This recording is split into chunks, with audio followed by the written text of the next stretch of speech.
Ah, So, make both your size okay. and Yep. See. in the studio there. Okay. And I should talk to them. You want me to look there or to the camera? Right here. Okay.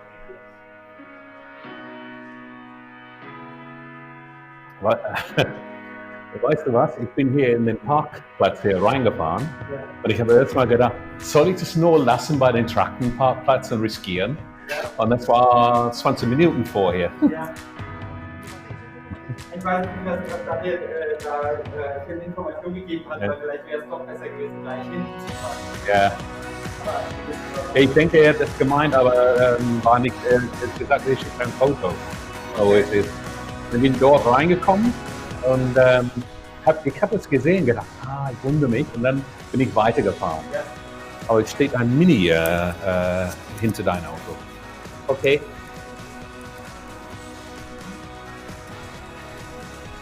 War ein alter Mann rausgekommen? Ja. Von den... Jetzt ist der Housekeeper. Ja. That's it.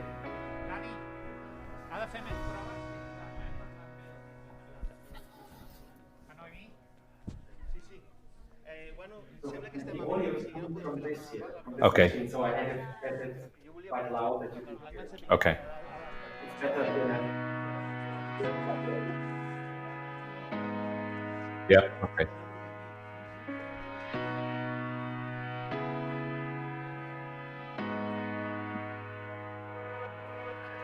Ich bin ein bisschen spät losgefahren, aber ich sollte trotzdem um Viertel nach ankommen. Und dann,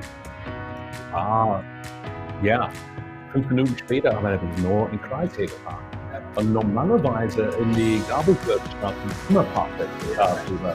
Ich hätte jedes Morgen.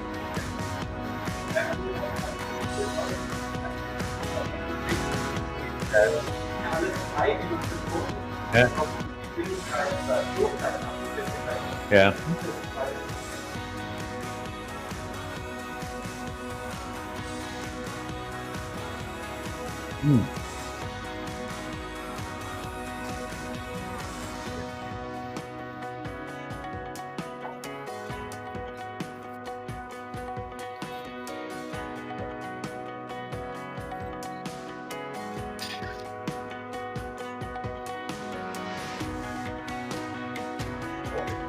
Okay. Out of camera, yeah?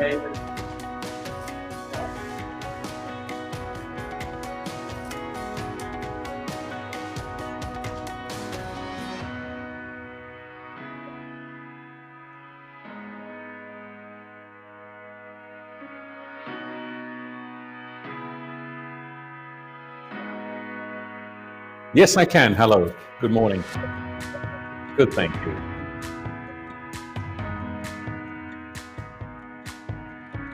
Yep.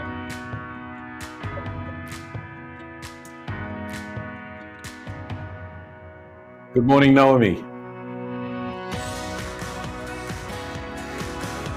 Good, thank you. I can't see you. I can only see myself, but yeah.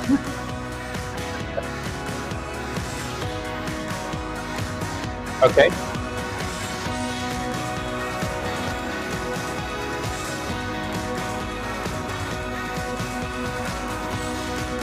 Okay. So you want me to come in?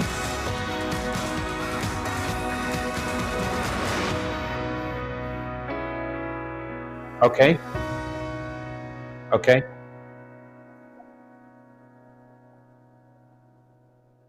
Okay. All right. Standing. Okay. All right. Yep. In a few minutes. Yeah, thank you. Do we have another possibility to connect to the live stream? Want us to see? We will see it. Okay. From there, yeah. Okay. Good.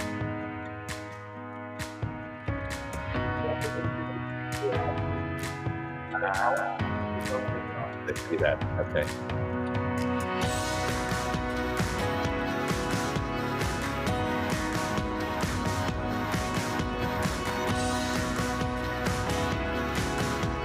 So you play tennis sometimes?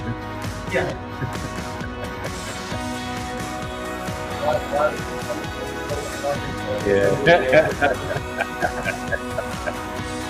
was tempted because across the street on the corner of the Bigmeyerplatz is that clinic, and they have parking spaces, and I don't think anyone really controls it. And there's a fitness club as well. And the fitness club's closed, but I didn't know if you get in the garage and if I'll get back in again afterwards, and that's always the risk.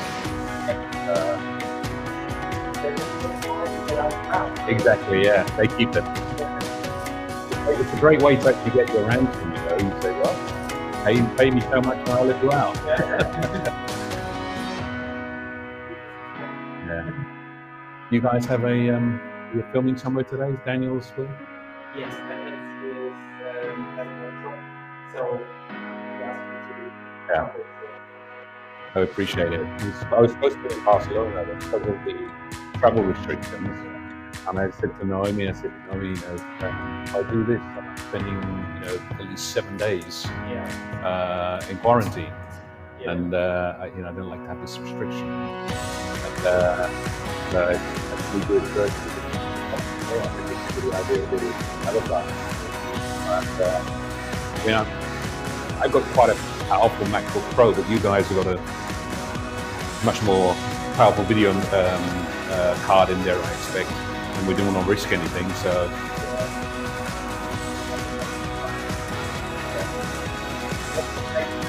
yeah, it's important.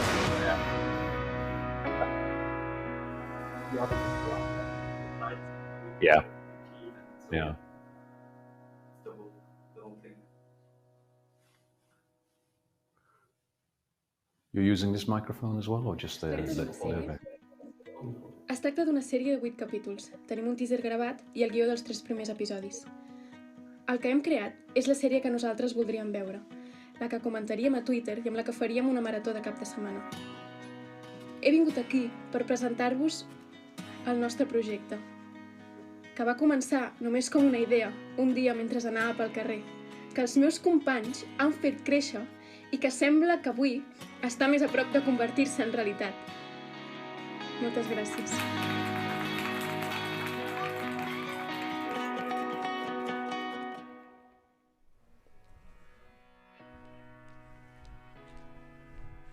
Hola, bon dia. Em dic Eduard Gil i sóc el mànager del Clúster Audiovisual de Catalunya. Gràcies a tots per estar aquí.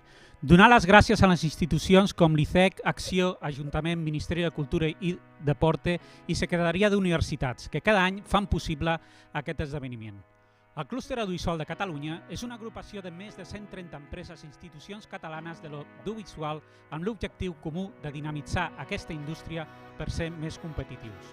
Volem convertir aquest sector en un sector estratègic de país. Good morning, everyone. This conference is also translated in English. You just have to check our website for the different options. Buenos días, este streaming se puede seguir en castellano en las diferentes opciones en la ventana de nuestra web. Aquesta és la 6ª edició que hem fet entre tots i m'agradaria començar donant les gràcies a l'equip i als socis que han tingut que fer un esforç extraordinari per poder celebrar la Setmana del Talent de manera diferent dintre dels protocols Covid, trobant solucions tecnològiques que permetin combinar la presencialitat amb la digitalització. Tindrem durant la setmana jornades híbrides amb hologrames, videoconferències, però també un desplegament tècnic de multicàmeres i una realització en forma televisiva per maximitzar l'experiència d'assistents i de públic. I pels que no coneguin què és la Setmana del Talent, dir-vos que es va crear a l'any 2015 per construir un pont entre universitats i la indústria audiovisual i poder fer que el talent i els projectes dels estudiants fossin visibles per la nostra indústria a través d'un pitching. I aquest pitching és el centre de tota la Setmana del Talent Audiovisual, plena d'activitats en un entorn on es troben universitats i indústria per compartir projectes i energia. Aquest continua sent un projecte únic a tota Europa, on es fan més pitchings, però cap entre diferents universitats amb els últims treballs de carrera en un esdeveniment internacional pol d'atracció de talent, productores, tecnologia, operadores i canals de televisió de tot el món. La nostra jornada d'inauguració de la Setmana del Talent es diu Audiovisual Events i hem volgut dedicar aquest any precisament a un dels sectors més afectats als últims temps per la pandèmia. Un sector, el dels esdeveniments, que arrossega una indústria audiovisual molt potent darrere d'ell. Barcelona és la capital dels esdeveniments a Europa. El bon clima, la cultura mediterrània, la nostra gent i tota una indústria preparada per acollir-los. I ara, en la benvinguda de la Fira Audiovisual ICE, que és la fira més gran del món en sistemes i tecnologies audiovisuals, es consolidarà la ciutat com un emplaçament únic en el món dels esdeveniments. I de la Fira de l'ICE en parlarem amb el seu director Mike Blackman, entrevistat per la nostra vicepresidenta Noemí Cuní. Després, moderades per la periodista Judit Argila, tindrem 2 taules de treball on parlarem també de la incorporació de noves tecnologies digitals als esdeveniments presencials. La digitalització virtual ve com un complement que ajudarà a potenciar els esdeveniments presencials, encara que mai substituirà la presencialitat dels mateixos. En una primera taula rodona parlarem de les innovacions i transformacions digitals d'algunes empreses audiovisuals i tindrem projectes, empreses i institucions com Streampack, Vision, TV3 o empreses d'Integrated System com Sono. En una segona taula rodona veurem experiències virtuals desenvolupades en els últims dies de pandèmia, amb Futura Space, Fundació Èpica, la Fura dels Baus i Onion Lab. Per a part de la jornada d'avui, tenim una setmana plena d'activitats. Penseu que totes les activitats són gratuïtes i si ho voleu veure ho podeu fer a través de la nostra web setmanadeltalent.clusteraudiovisual.cat. Aquesta tarda esteu convidats a la Jornada del Pacte del Talent, on debatrem com l'audiovisual s'incorpora a les arts escèniques en un context creatiu, el que es denomina ara mateix els híbrids. El Pacte del Talent és un programa d'ajuda per a joves emergents que connecta el sector de l'audiovisual amb les arts escèniques i indústries de la creativitat, on veurem una mostra de treballs espectaculars, una explosió de creativitat realitzada per 86 joves distribuïts en 8 equips que acaben de sortir de les escoles i universitats de comunicació i les escoles superiors i centres d'arts escèniques, circ, dansa, teatre i música. Després tindrem una jornada de networking entre els pitchers i les empreses participants als pitchings per poder establir aquests ponts entre universitat i indústria. I demà tindrem el mercat de nous professionals, un espai de trobada entre empreses del sector audiovisual i joves talents que busquen una oportunitat laboral. El mercat professional audiovisual surt d'un fet que ja estava passant durant els pitchings. El fet és que hi havia empreses que no només buscaven projectes, sinó també volien incorporar professionals. I per la tarda, moderat per la directora de televisió Cugat Mèdia, Mònica Lablanca, parlarem d'experiències culturals immersives en Joan Sibina i Irina Grepsova. El dijous comença la 6a edició del Pitching Audiovisual Universitat Indústria. 36 projectes aquest any, 40% més que l'any passat, amb 70 pitchers d'una vintena de centres universitaris que competeixen en les categories de ficció, formats de televisió, no ficció, noves finestres i tecnologies, i aquest any tenim com a primícia una nova categoria, la de videojocs. I el mateix dijous, a les 7 de la tarda, tenim la secció Meet d'Experts, aquest any sobre productores executives de diferents gèneres de ficció, documental, televisió, publicitat i videoclip. Els assistents passaran a les taules de totes aquestes brillants professionals per conèixer molt de prop la seva feina i experiència. Tindrem a la Sandra Hermida, la Clàudia Meyer, la Montse Tarrés, la Montse Clarós i Sunta Yusa. Elles han treballat en projectes tan coneguts com Un monstruo viene a verme, Lo imposible, han treballat a Yes Music, a la Marató de TV3, Atrapa un millón o Muerte en León. La Setmana del Talent audiovisual és molt i molt activa en xarxes i pels que vulgueu fer comentaris, fotos i stories estem a LinkedIn, Instagram, Facebook i Twitter amb el hashtag Setmana del Talent. I ara, en aquest plató del nostre soci Sono, tindrem aquesta jornada inaugural d'Audiovisual Events, on, com comentava abans, parlarem de la Fira ICE amb Mike Blackman, entrevistat per la nostra vicepresidenta Noemí Cuní. Ella és periodista i directora de l'empresa Broadcaster. Benvinguda, Noemí. Com estàs? Què tal? Benvinguts a tots. Gràcies per acompanyar-nos en aquesta jornada en la que volem inaugurar la Setmana del Talent i que volem fer-ho parlant d'una de les fires més importants del món, la més important a Europa, que és la Fira Integrated Systems Europe. De fet, és la fira audiovisual que porta 18 anys celebrant-se a Amsterdam i que aquest any per primera vegada ha decidit mudar-se i ha triat la ciutat de Barcelona. Per què? Doncs perquè creuen que és una ciutat que els permet créixer en una indústria que té un gran futur per endavant, que pot seguir creixent i que, de fet, la pandèmia ha afectat moltíssim, ens ha afectat molt a tots, però creuen que també és una oportunitat perquè aquesta indústria acabi desenvolupant-se i acabi donant solució a tantes empreses i tants sectors que poden veure en l'audiovisual un partner per seguir creixent, per seguir comunicant, per seguir generant continguts. Per tot això el que volem fer és parlar amb el senyor Mike Blackman, que és el Managing Director de l'ICE, que aquest any, com dèiem, se celebrarà a Barcelona, i el Mike Blackman el tenim a Múnich, però hem trobat la manera de compensar aquesta distància i tenir-lo aquí amb mi. Mr. Mike Blackman, how are you? Good morning. Good morning, Naomi. How are you? How is everything going in Munich? Well, we just had some snow starting this morning, so I'd rather be in Barcelona with you. So but it's a little bit. We just found a way to have you here in person, joining us in this session today. So it's glad to having you here next to me. Yeah, I mean, this is the wonders of AV technology, that we can actually do it this way, and I'm glad we found this solution. I think it's a really good example of what our industry can do. Yeah, well, let's talk about all the possibilities the AV industry can show. So please take a seat, and we're going to have a little conversation about the ISE. So tell us, how are you working on this show for this year in Barcelona? Well, it's been a lot of preparation. We made this decision more than 2 years ago, and we did a lot of research to actually make a choice about where we would take ISE to in the future and what we needed to make it successful. So, these are the things which we've been doing the whole time in our organization, and it's been quite interesting. Obviously, we've had a couple of setbacks now in terms of the pandemic. We didn't anticipate this happening. We've had to postpone the show a few months to get over the situation and give the industry a chance to reorganize itself. Mm-hmm. Why did you take the decision of postponing this event? It was supposed to take place in February. It's going to take place in June at the end. Why did you take this decision? Well, Naomi, it was a very hard decision. We did a lot of surveys with our exhibitors and our attendees from the past years to ask them how they felt. And it was very clear, a lot of people felt a little bit, we made this decision in September, finally, and a lot of people felt that the situation at that time didn't look very good.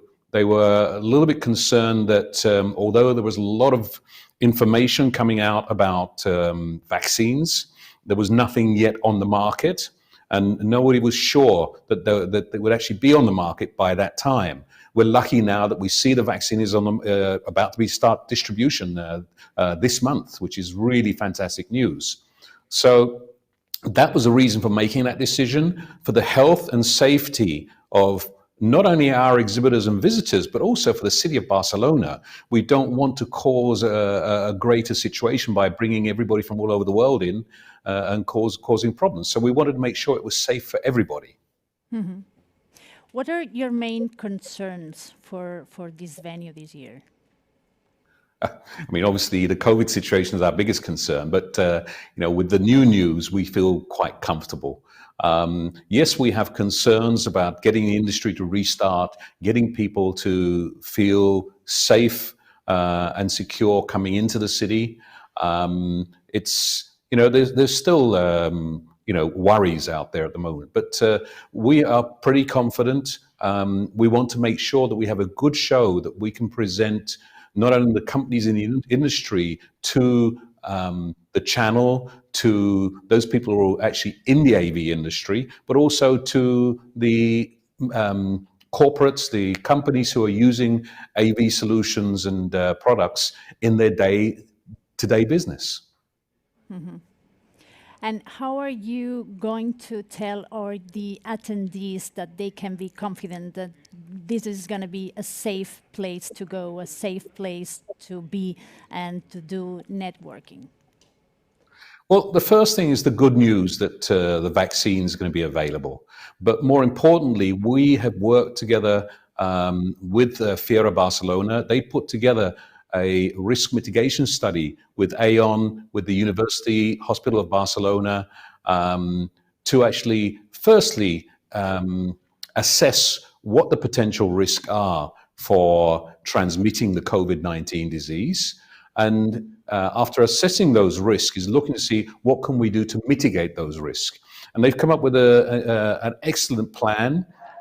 This includes wearing of masks, and this is something I think our attendees, as a result of our survey, have actually said, if we can do whatever we can do to actually help their safety, and this means wearing masks, this means social distancing, this means maybe temperature testing, we may even introduce quick tests. We're looking at various things that we can actually do to actually give people the sense of comfort, the sense of safety, and whatever we can help in actually creating their well-being. Mm-hmm. In terms of professional businesses, what do you expect from this ISE 2021? Well, we've at the start of the show, we had the opportunity by moving to Barcelona to reorganize the show. When we started ISE back in 2004 in Geneva, it was a very small show. You could get around this exhibition perhaps about 4 or 5 hours and see everybody. We had 120 companies and everything was mixed up. And we thought that was great at the time. We had about 2,500 attendees, and they were able to see everything and find things maybe they weren't looking for because they went around the whole show. The show has grown rapidly to last year over 1,000, almost 1,200 exhibitors, 50,000 square meters of space. And even in 4 days, you couldn't get around the show. So the issue came that as a visitor who was only coming for 1 or 2 days, how do you see the key things that it's really important for you? Or even if you have 4 days, how do you see everything? So now we're able to reorganize and put the show into structured sectors so that every visitor can actually say, this is what I really want to see first. And once I've done that, I can see everything else. So the show is now sorted out into different halls, one for residential solutions, for digital signage, for collaboration, for pro audio, broadcast, lighting and large displays, and general areas as well. So we try to cover all the different aspects of AV into different sectors to give the attendees the chance to focus on what they need to see when, and then see everything else. So that's a start that we've made. The second thing we've done is actually enhanced the education and conferencing program, all the content that we deliver to actually help the corporates, to help businesses learn more about what's possible in this industry. This is a phenomenal industry and it touches almost everything. So it's very difficult to actually say, well, what do I really need? So we're trying to give information, independent information, to actually give people knowledge to actually make decisions and learn about what's possible. This is a professional venue. It's mainly focused on AV professionals, but the pandemic has shown that the audiovisual can be used and must be used for any businesses in any sector. So do you think that's an opportunity for the venue to attract other kind of professionals from other businesses that can see the AV industry as a partner that they need to keep on doing businesses and communicating? Absolutely, and that's one of our major focuses. I was listening to the radio this morning, and there was an article about digitalization generally, and the fact that this pandemic has actually catapulted many companies into the digital industry, and AV is a very strong and essential part of that. So these companies have now been forced to actually use new solutions. I recently went to a MediaMarkt to buy something, and the stores in Germany they limit the amount of people at one time inside the store, And on top of the digital signage system, they'd actually put something at the door that actually told you they were measuring how many people were inside the store, and at the same time telling when the next person in line outside could actually come in. And you see more and more stores adapting solutions like this, temperature measurement. So yes, more and more industries, more and more companies, more and more sectors are seeing how AV can help them not only adapt in this current situation, but looking for new ideas for the future on how they can actually move their business forward. We have been trying to attract the end users, so those people who are actually not the channel who buy and sell those products and solutions to pass on to end users, but the final users of those solutions, the corporates, the small businesses. And this has been one of our focuses in the last years, to bring more and more of those into ISE, because the manufacturers want to have contact to them as well. So yes, we are actually achieving that quite well, but I believe that we'll be able to do even more, because there's much more attention and much more knowledge of solutions. Think about it. Maybe 8 months ago, most consumers maybe have never heard of Zoom, and yet it's on the tips of everybody's tongues doing home office. It's become a word like Hoover almost, Zoom. Great for that company. There are many other companies who are doing collaboration tools to create home office solutions, to create collaboration solutions that you can actually work from home, work remotely, and interact with your colleagues or your customers. So I guess you are including all these new agents of the industry in this show. Yes, absolutely. Mm-hmm. There are many things that have changed. The pandemic has, among the different consequences that the pandemic just brought, is the cancellation of the live events, live concerts, any kind of professional venues. So we just have to come up with new ways of doing hybrid events, of doing networking. Are you including these kinds of solutions and these specific techniques to do networking for the professionals, the attendees that go to the venue this year? Yeah, absolutely. We've collaboration and video and audio conferencing has always been part of ISE. But more so now, we have one hall dedicated to this, and you'll see all the major players like Microsoft, like Intel, like Cisco, etc., who are participating in this and showing all the solutions they have. But what we're also offering and putting in place, because we realize that for 2021, there may still be people who may not be allowed to travel or may not feel comfortable about traveling, and as a result may not be able to be at ISE in June in Barcelona. So what we will do is actually firstly create the platform that allows attendees who are not in Barcelona to interact with exhibitors who are there live, and then the other part to actually give anyone who is actually at the show the opportunity to interact with people outside by having let's call it a collaboration booth, almost like a telephone booth, where you can actually go and connect. It can be you're at the show and you've seen, one of those solutions that's a wow for your business, and you want to tell your colleagues and show them something straight away. And maybe the mobile phone is not the ideal way to present it. You may have been given a presentation by that manufacturer. You can go to one of these stations and actually connect to your office free of charge, and let them know what you've discovered. Talk to them, show them ideas, show them what you've seen, and bring them to the show in some way as well. So these are some of the ways we're adapting to this. As well as that, we will actually have, ISE will be a hybrid event. Digital is not an ideal. It's not an ideal way to actually do business in the AV industry. You have to see this real. But we believe for the future, we have to create a digital part of our events. Again, as I mentioned before, to give the opportunity for those people who are not there to interact with people who are there. Mm-hmm. Yeah, because I guess it's difficult to see how a screen is absolutely perfect. I mean that you have a perfection of the image, and there are many kind of products that one can see in this venue, in this show, that is very difficult to to exactly detect the quality of it if you're not presentially and physically there. Yeah, and that's the real problem. It's the real challenge that our exhibitors will have to anybody who's not there.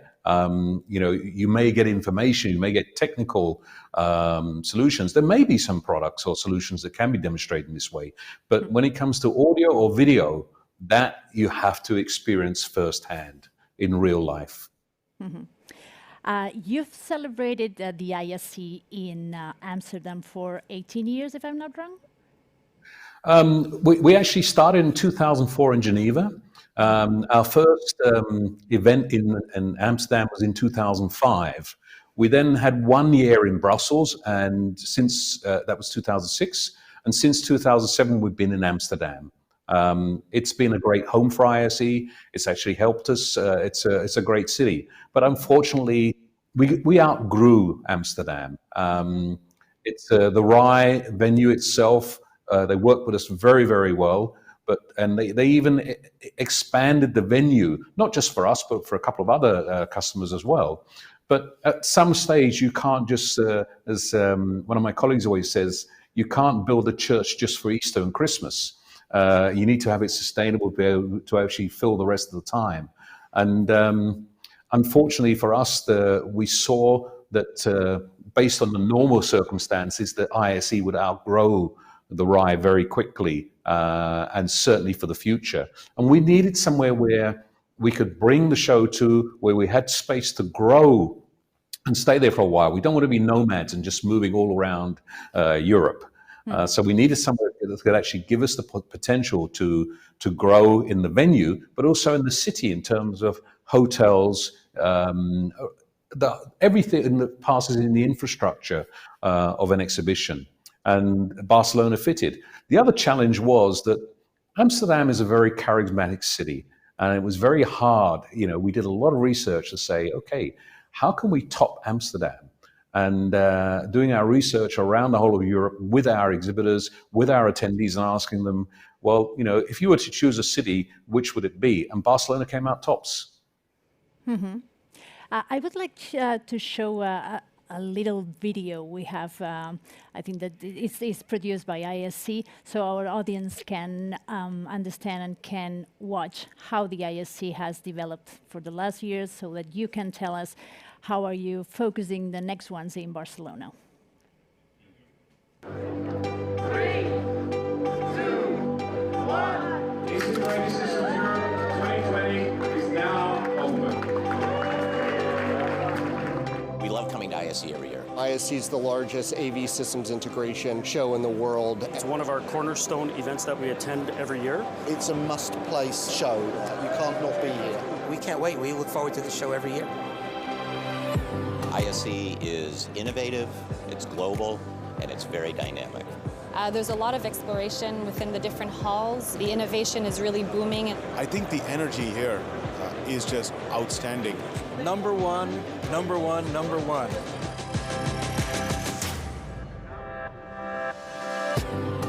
We're already in the planning stages for next year. So moving to Barcelona is exciting. It's going to open up some new horizons for us. We're looking forward to it. Yeah, I don't expect the move to be difficult. It's just a great place to go. I'm confident it will be a very successful event next year. This is the greatest show in the industry. We deserve to go there.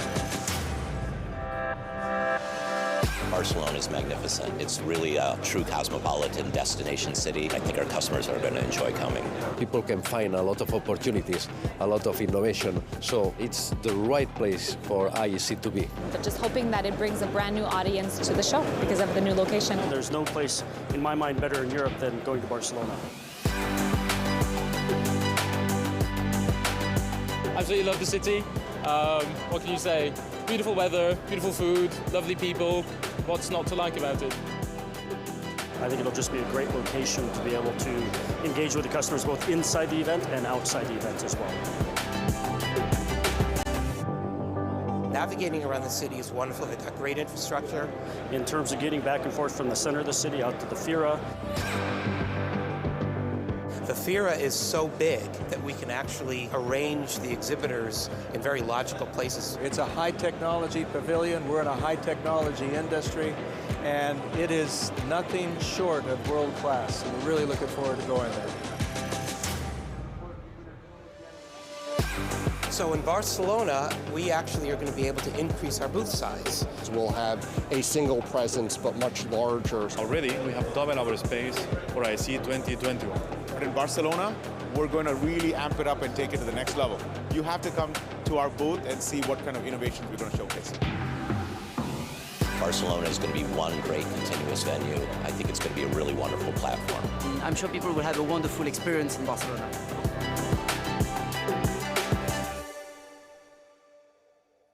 So, Mike, what are the main differences the attendees will see and experience in Barcelona compared to the Amsterdam venue? Well, if we talk about the venue itself, we've got halls which are much, much bigger. So we've been able to actually really bring the show a little bit more together. Rather than lots of little halls, we've got fewer larger halls. And this actually helps with the navigation for the individuals. I mean, I could walk around Amsterdam Rai blind and know where I was going, but I've been doing it for so many years. It's easy. But it was always a challenge for many of our attendees to say, okay, how do we get from A to B? So we've been able to actually create something that's more navigable. We've been able to structure the show in such ways that you can actually find what you want in the sectors of the show. As I mentioned before, we've broken it down. We've brought collaboration into one sector. We put pro audio into one sector, residential. I'm getting mixed up with everything we have. It's so big. It's this industry offers so much. But getting around will be much easier. Second thing, we've introduced new ideas, particularly in terms of the content and conferences, etc. We've taken on a new partner, the Next Web, and as part of our focus on getting more and more corporates, but also startups. Next Web, we've been doing a lot with startups, and we're actually helping to identify startups in the AV industry, startups and scale-ups, to help them get a platform to grow in this industry and help this industry grow with new ideas. So here are some of the new things you'll be seeing. We hope long-term to introduce lots of new features and ideas that actually give something back to the city as well. And you'll hear more about this later on. We're still working on these things, but long-term, you'll see a lot more that we will give back to Barcelona. What is the contribution that the ISC can have in the city of Barcelona? How do you think the ISC can help the city to become, even a bigger place for live events like this? Well, I mean, we talk about live events and the struggles, and obviously, live events are the ones that have suffered the most in this pandemic. And we hope that ISE will become the kickstart, not only for the industry, but also to get live events back up and running and actually identify what an important part they play in life, not just in the AV industry. But let's talk about the city as well. It's recognized strongly wherever you are in the world that exhibitions, business-to-business exhibitions, contribute significantly to the economy of a city where they run. And we hope and we're sure that ISE will contribute substantially to the economy of Barcelona, not only in the hotels and restaurants, but also the transportation and just what they bring to the city. In addition, it actually helps bring the city up as a platform when companies are looking for new locations to actually locate their businesses. Something like this gives them a little bit of a toe in the water to see what the city has to offer and whether it matches. Barcelona, I think, in terms of the business infrastructure and not only from the city, but from the Catalonian government, offers so much to actually help companies start and create their businesses and opportunities within the city that it just makes a lot of sense for a lot of companies to look at. And as an add-on to that, it creates jobs. It creates opportunities for people locally to actually be involved as well. Mm-hmm. Because which are the numbers of the venue? I mean, how many attendees do you expect, and how many attendees did you have last year? How many do you expect this year? I don't know if these are growing numbers, or do you expect a little less because of the pandemic? I mean, obviously the pandemic has affected us. I wish I had a crystal ball and I could actually say I expect X amount of people to come along to the show. We do have ways of calculating.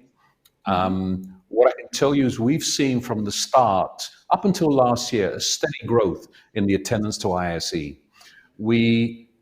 Last year's show was in February, and it was the beginning of the pandemic. We were affected slightly by the pandemic in our attendance, but more so by the storm that just came across Europe and closed down the airports during ISE from the day before the show to the last day of the show, actually shutting airports, the key airports, London, Amsterdam, Frankfurt, Munich, Paris, etc., were all closed during ISE. And we know of many of our attendees who just could not make it, despite looking for alternative ways to get there.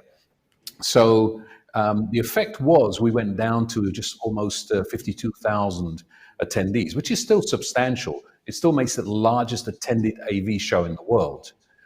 Now, the pandemic has caused a lot of situations where a lot of companies have restrictions on travel. Some people may still have concerns about traveling in June. We hope that changes. We hope that relaxes.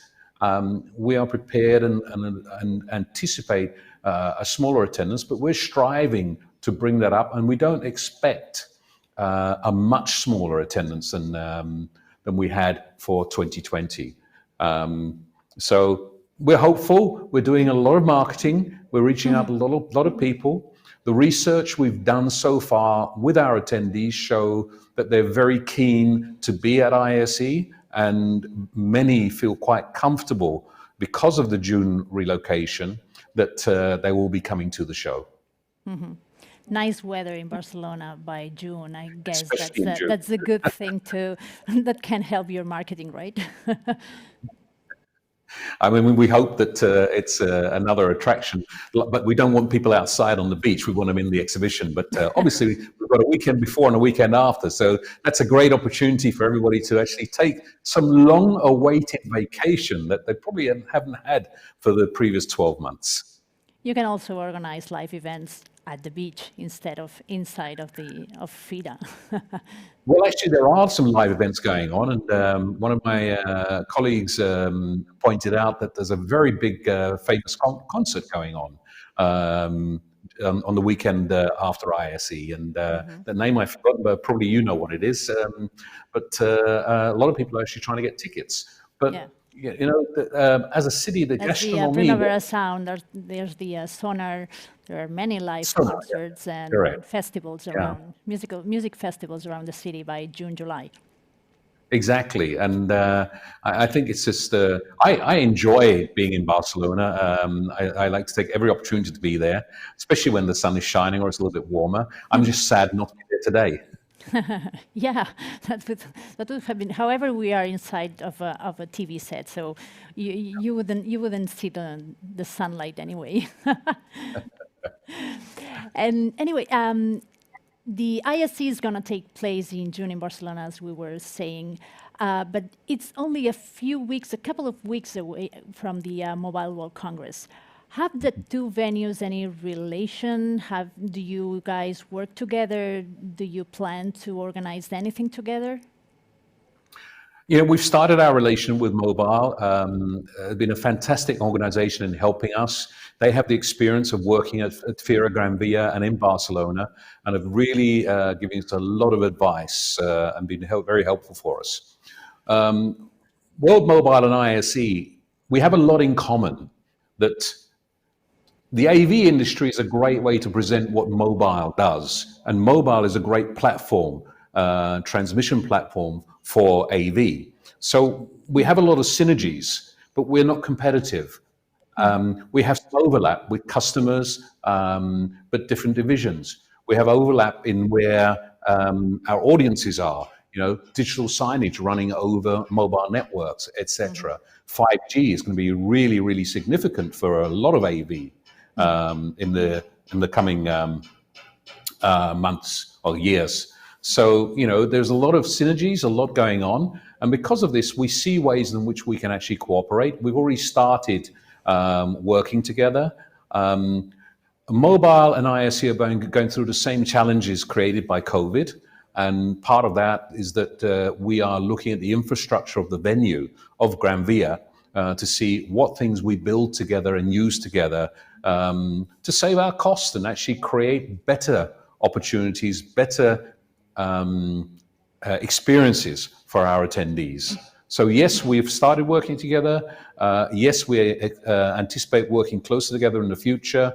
What else we will be doing? Let's see what happens.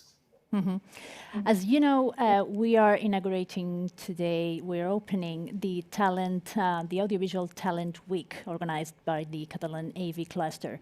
How is the ISC working on attracting this new and young talent that the AV industry just needs? So we started some years ago in actually working with universities. When we started ISE, actually, we started getting a lot of requests from universities to bring students to the event. And in the early years, we were very, we're not sure if that's correct. This is business to business. The exhibitors we have want to talk to people who are buying. But it became very clear, our exhibitor committee said to us, actually, we need to talk to these people because they're the future of our business, whether they're actually working for us or whether they're customers. It's very important they understand what AV can do and what's possible. So we started to actually work with groups, work with universities to bring them to ISE, to introduce them to the platform of the show, to actually give them the experience of meeting with the manufacturers. So we started together with our founding associations, VIXA and CEDIA, the Young AV Professionals program at ISE, where they bring them in. They get seminars, they get guided tours, they get interaction chances to meet and be presented to by leading companies in the industry and find out what opportunities are there. We're also supporting a program, the 40 Under 40, which is happening in the industry as well. And then also promoting and helping new to market startups, scale-ups with our TNW program, but also working with you as well to actually help new companies and younger and more diverse people come into this industry. Just a couple of more questions and we'll let you go because we just sort of kidnapped you for almost an hour. We just started our conversation talking about the economic consequences of this pandemic. What sectors of the AV industry do you think are more affected by this crisis and the pandemic? Well, quite clearly, the live event industry is the one that suffered the most, but cinema as well. These are very significant users and providers of AV products and solutions. We haven't seen any live concerts, or those that have been very, very restricted. These companies are suffering significantly. We hope that ISE will be a kickoff and bring the industry back to the limelight. And we want to do as much as we can to help. And the other part, the AV industry has also provided solutions, and in some parts have boomed. We already mentioned about collaboration, how many people are actually able to work from home because of collaborative solutions that they can connect with their colleagues and offices to still do their work. We see things like digital signage being used as solutions. So yes, there are many parts that are suffering, but there are parts that are seeing the opportunities that are there as well. What is very clear, there are quite a few innovative companies who are being creative and adapting what they have to be able to get through this. You see, we've seen companies who have created UV filtering solutions to actually help clean the air. Companies who are creating measurement solutions with AI to check temperatures when people come into venues, to check if people are wearing masks. All these sort of things are coming out of our industry. So yes, there are ones who are suffering, but there are also ones who are being creative and being innovative and coming forward in this. Mm-hmm. So, and what are your recommendations for the AV industry to resist and grow, if that's possible, until the pandemic is under control? I mean, what we've got to be absolutely clear about is that, yes, this pandemic will be under control, but there's nothing. I think we have to be prepared for the future that maybe another pandemic. We had in 2002 SARS, 2019, 20 is COVID. I don't know what's going to come in 5, 10, 15 years' time. So our industry has to be prepared to adapt and be innovative with how they do their business to be able to survive, looking for new solutions and creating solutions to match the problems and issues that are occurring. The other thing as well is that across the world is actually trying to get attention of government, trying to get attention of the organizations that matter, that they actually realize that these businesses need to survive, these businesses need to get above. We've seen the Red Nights happening in Germany and the live events protests happening in UK. Across the world, there are companies here who are in this business who are trying to bring the attention of this industry. And what we want to do is make sure that governments understand that we are necessary. Yeah, we hope so, right? Mike Blackman, thank you for being with us. It's been a pleasure listening to you. I hope our audience had a better idea of what ISC is and what they can find in ISC in June in Fira Barcelona. Thank you again, and hope to see you soon in person. Naomi, thank you. Thank you for the invitation. And everyone, I hope you enjoy the rest of the event and look forward to seeing you in June. Thank you. Thank you. I ara us demanem que no marxeu, fem una petiteta pausa de 3 minuts perquè després us oferirem una taula rodona que està molt relacionada amb tot això que hem parlat, la moderarà la Judit Argila i bàsicament enfocarà com les noves tecnologies aporten solucions a empreses, a esdeveniments i a tot tipus de fires i congressos. Fins ara mateix.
Hola, probando. Bueno, nosotros vamos a lo que toque. O sea, si hablan español, o sea, si hablan...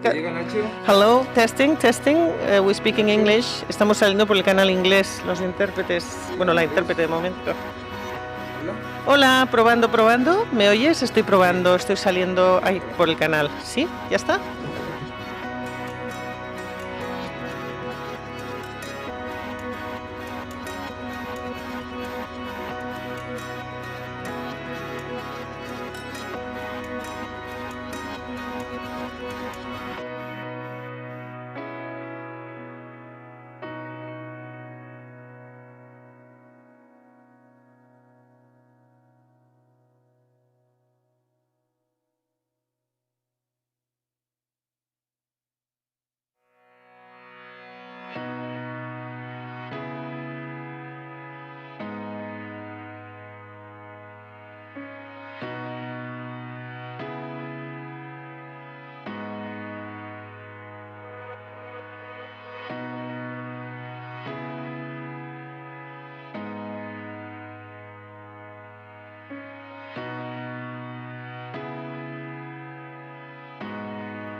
Good morning. Welcome to this first week of talents, young talents in the pandemic. The first, maybe the last. We'll see. Talent and pandemic are words that have more to do with each other than we might believe. Very possibly you've heard about this expression that is so used. And, well, that when you're hungry, you think better, that any crisis is an opportunity, things like this. Well, yes, we want to think this is so. We have this first panel session today.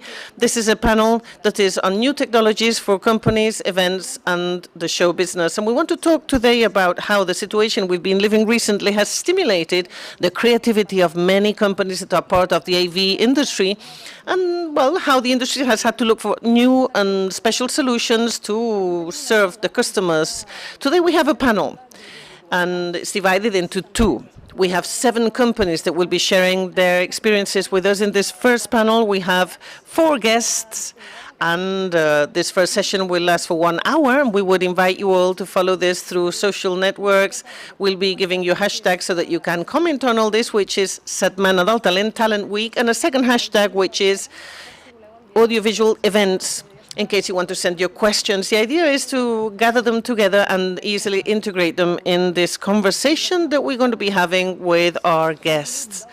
Welcome to this first Talent Week in times of the pandemic. With no further ado, I would like to say hello to our guests in this first panel. We have Dani Perez, who's the Commercial Director of the Technological Audiovisual Sector. Hello, hi, good morning. Marc Salsa in TV3 Catalan TV. Hello. Josep Maria Quintana, co-founder of StreamPack. Good morning. And Xavi Conesa, Director of Projects in Vision. Good morning to you all. Good morning. In this first panel, we want to be focusing on how companies have had to transform in order to adapt to this situation that we are all living. We'll start, in fact, by focusing on the set in which this is taking place. This space that you see is, in fact, a special set that's partially physical and partially digital, in truth.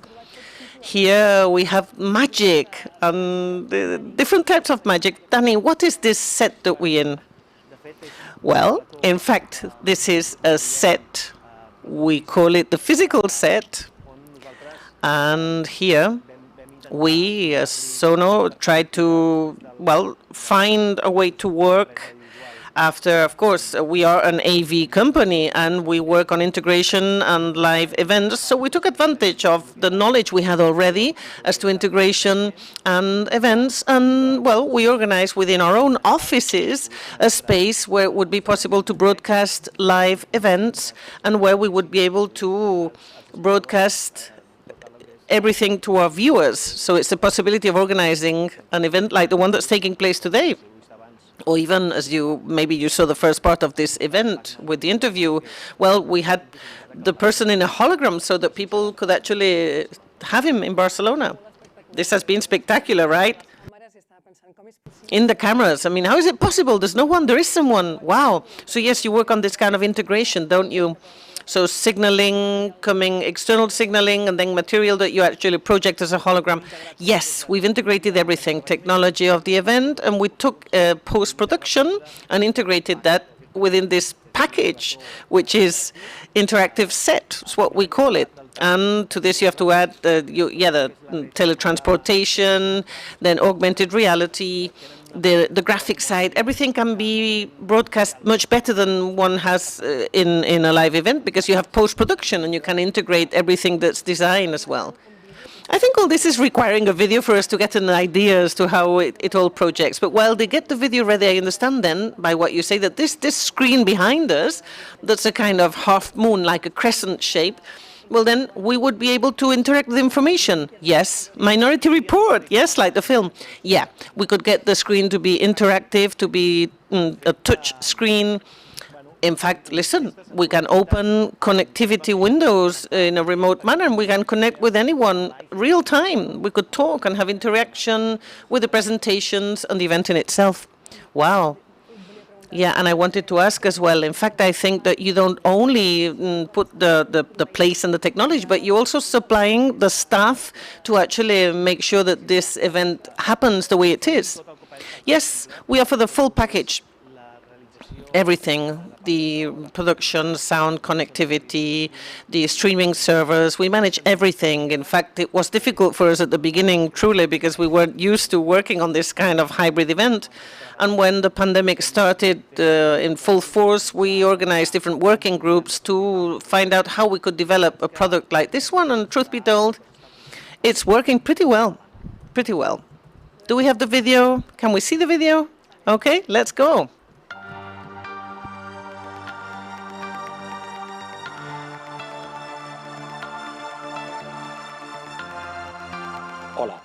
Hello, on behalf of Sono, I introduce you to our virtual set. We hope you like it.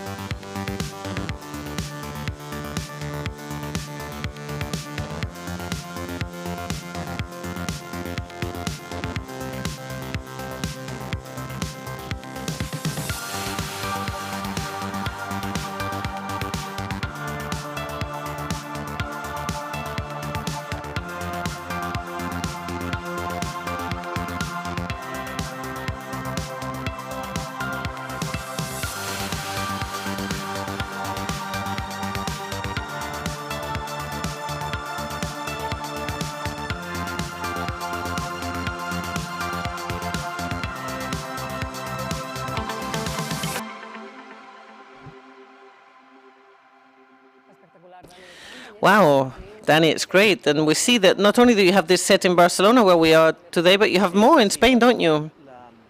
Yes, in fact, we have a set expansion plan here in our facilities, in our headquarters. We have two sets. We have this one and another one downstairs to integrate vehicles and other types of event.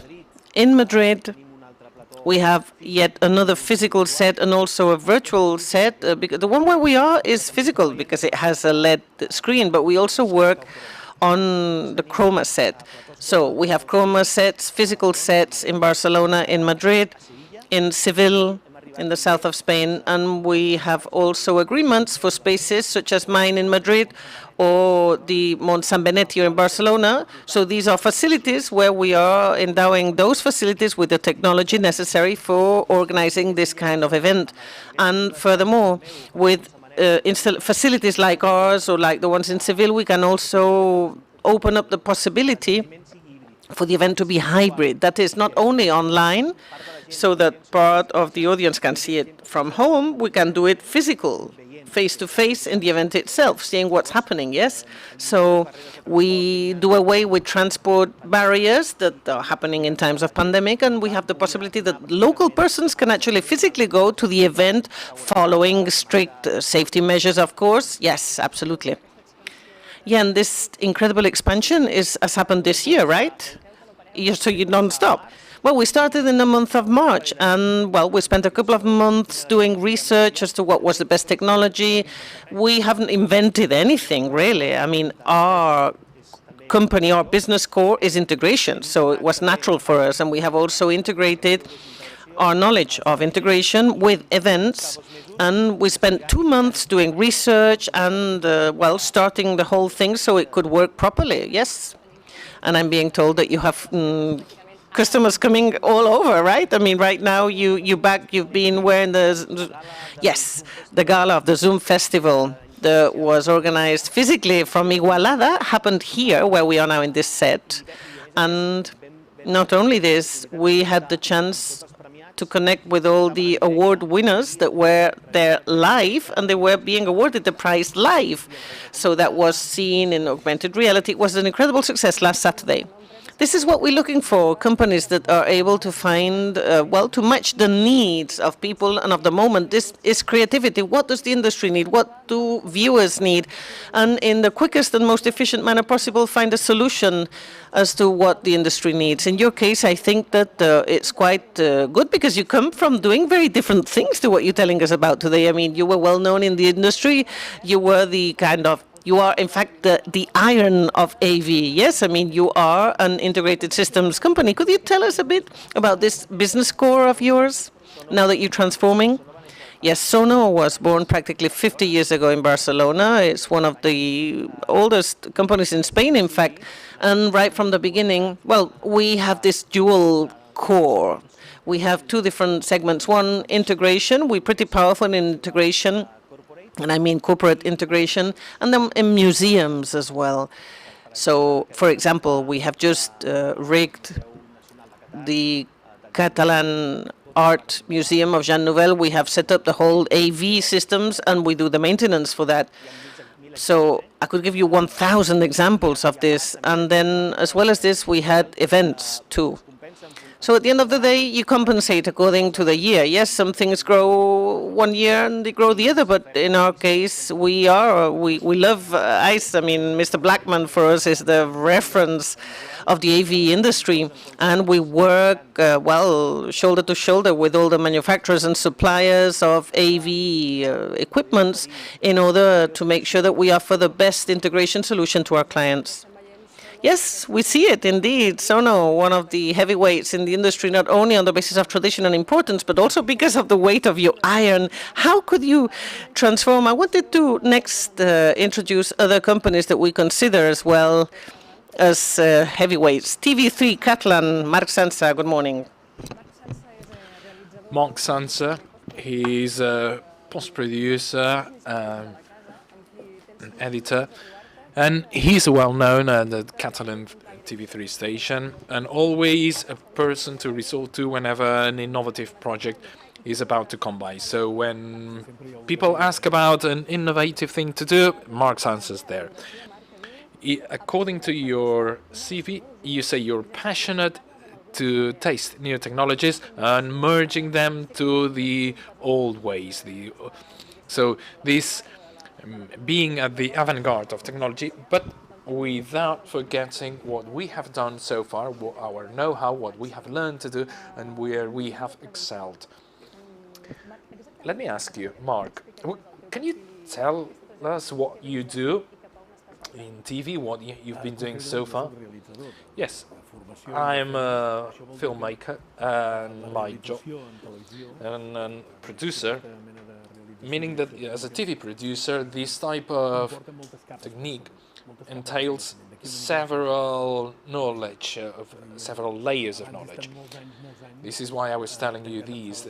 For years I've been on post-pro, on editing, on several fields, both on news, on sports shows within the Catalan TV station. Therefore,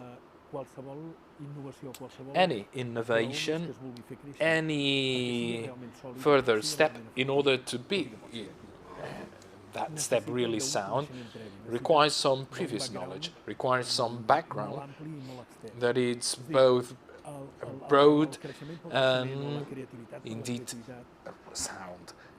Because growth for its own sake and creativity for its own sake needs to be well-founded.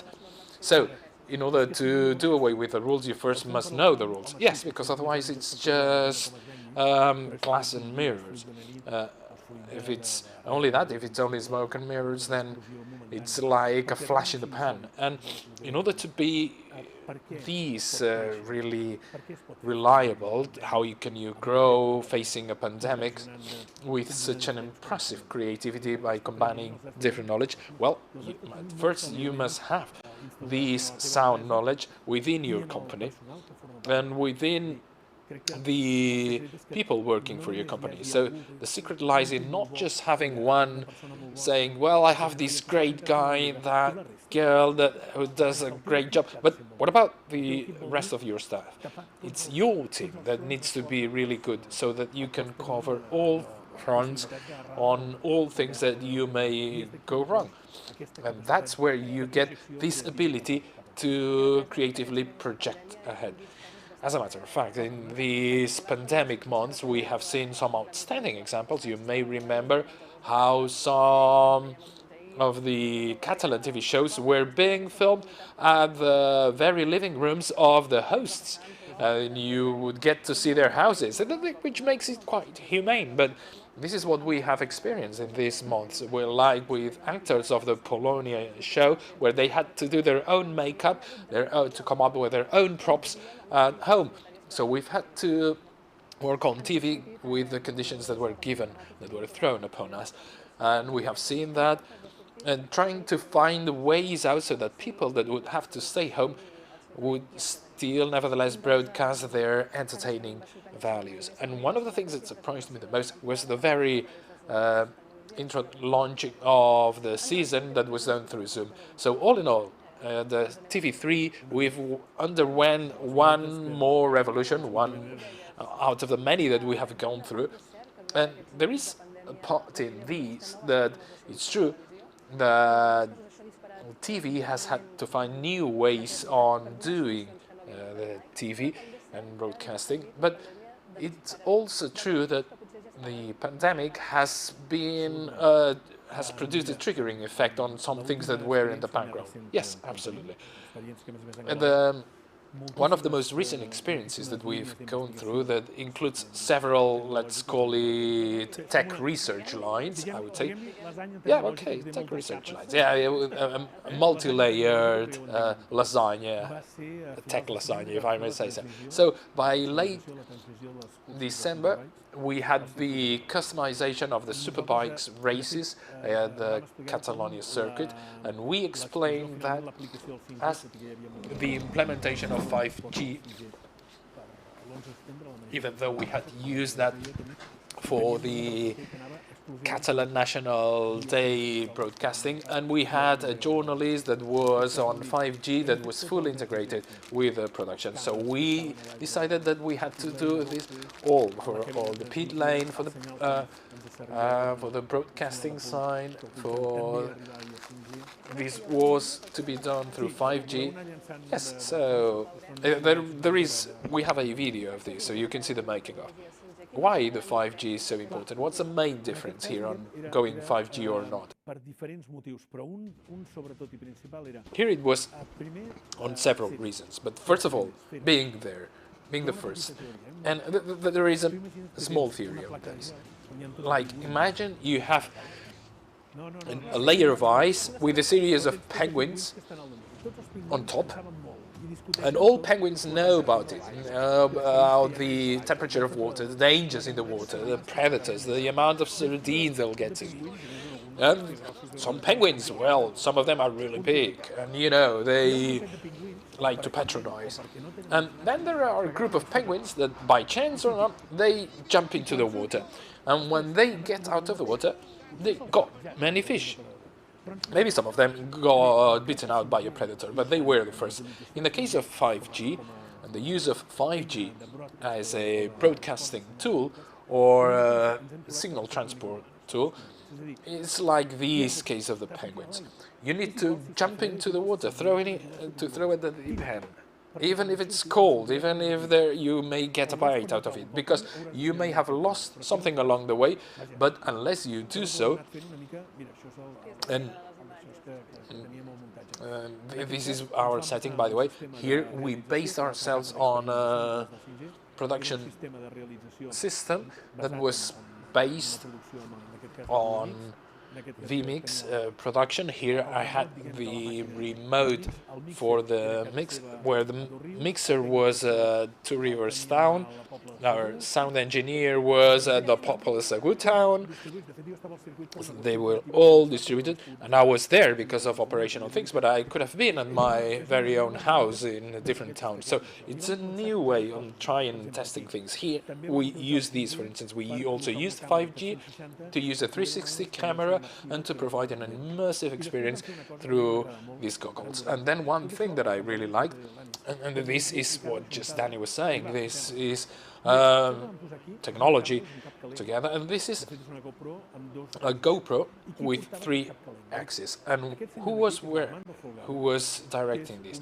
It was Armando Folgado, that is only able to move his mouth and eyes, and there was a software developed for him so that only by his gaze, by looking at his pupils, he was able to move the camera in the circuit, in the track. So he was a camera operator that was put live in the circuit while the race was going on. So Why did we decide to use 5G? Because of its very low latency, and also because Armando, as you can see in the interface, he could even zoom only by moving his pupils. He was moving the servos in this camera. And this was going remotely. This is Francesc, by the way, telling about this piece of news. Armando was at the Goodman Institute. Armando is a fan of racing and he has this slot track. But we use this because there was also another experimentation layer. A person who would have never thought himself at the very pit stops being able to control this look. Yes, so it's the broadcasting of this with persons, even without persons even being there. I remember how you say without the need to open up these this production per set. Yes, because this was the very living room that was turned into a set, and you can. There is something that can be done from a technical standpoint, but it's not usually the case. But so far, we thought that you would require the equipment, the devices, the metal, as you said, and many people like each one caring for its cable. And this is very much an 80s-minded TV with these live multi-camera broadcasting. But now you have the tech on your side. Does it mean that you are removing staff and so something to worry about employment? No, it means that you really need to fine-tune things. Otherwise, you'll be left out without people. And you may say, well, 2 people, that might be enough. Well, that will give you for a given product. Because, for instance, in the case of the racing, on cable, there were almost no cables. And the 2 camera operators that were in the pit lane, rather than having to wear these 17 kilos for a camera, had their own mobile phones, a Samsung mobile phone, no, this one. They were with their own mobile devices and a small gimbal, and that was it. So all in all, with just over 1 kilo, it was enough for these 12 hours live. So if you tell this cameraman, it's really something for them, because they will be more rested, because they will be able to run some more. It's not something that I should be saying out loud, but whenever there was an incident in a given pit stop, we were there before, some 30 seconds before our competitors got there. Other than just them being young and strong, maybe not that young, but for hours they have been on bikes and cars racing. So if you are only wearing this kilo, it's way easier to get there rather than if you are carrying 8 kilos with you plus the link and so on. So it's a way of putting tech on your side so to smooth things out. And this year, these things have really helped us into doing this type of things. Yes, you need to change and you need to adapt. It is also true that from the TV3 they can do so, they can do this type of innovation, but then some others might not have this type of a structure, and yet they still need to broadcast their events.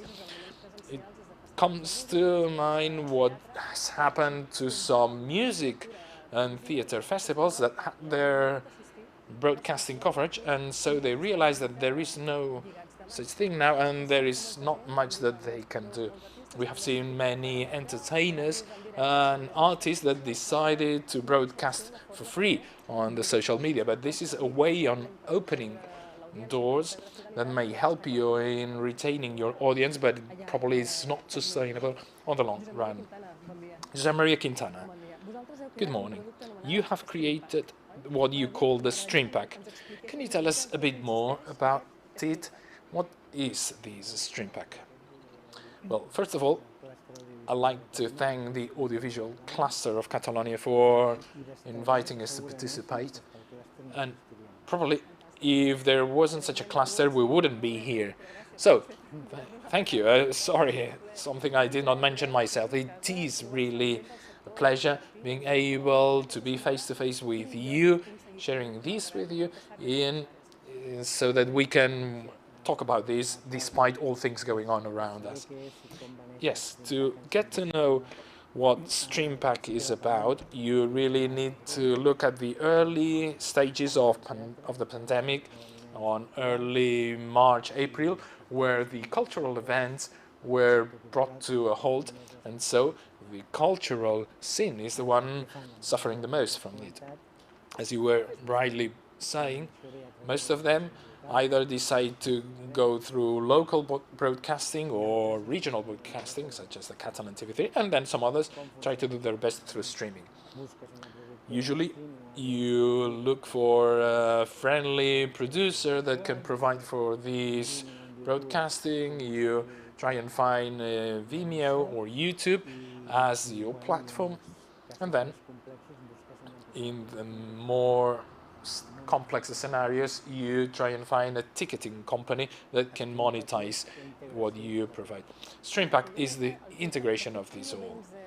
Yes, because you have now created StreamPack, but you used to have, let's say, a more traditional producer. Yes, creator. And sometime in 2020, you decided that what you were providing was not enough, so that was the idea, and then you needed some partners.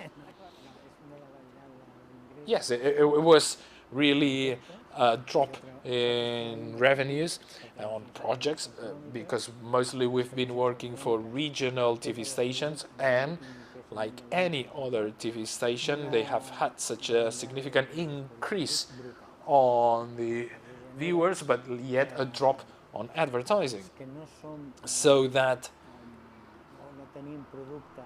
us, with no usual prime time shows, we are like relegated. That's just normal, but because the ones that are at the forefront and keeping up with the given TV programs and shows are the ones that do best, whereas us having to force and to ingenuity so that we can think about new things. And in 2011, indeed, there was a show that we produced called The Digital Generation that opened up our eyes.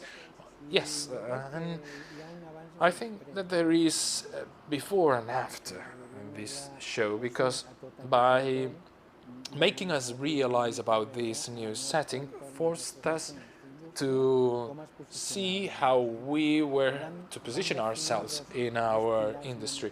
And so we defined two pillars on this producer, as small as we are, and it was innovation and partnership. Now, partnership or collaboration comes from this sector. It's a historical thing.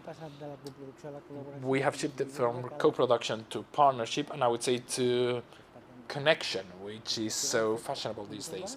And it's innovating and connecting.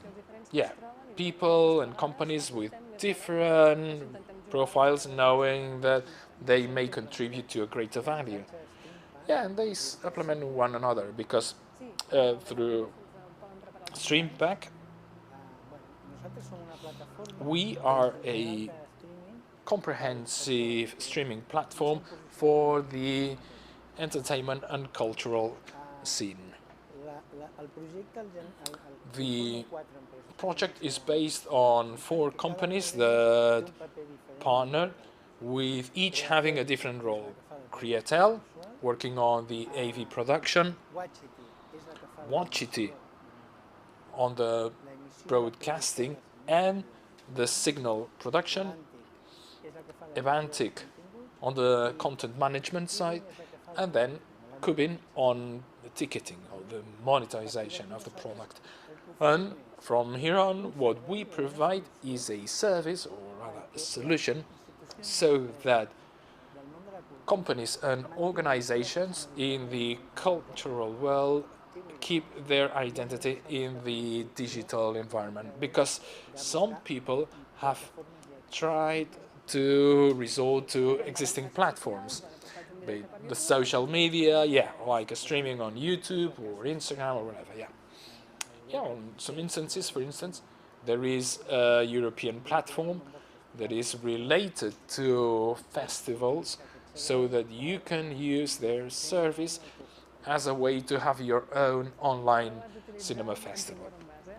Okay, I see your point, but you need to use their branding, their image. Yes, and this is not what we do.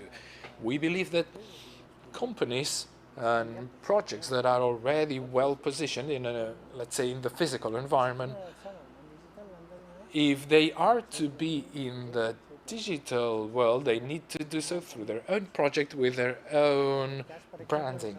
They need to keep their personality.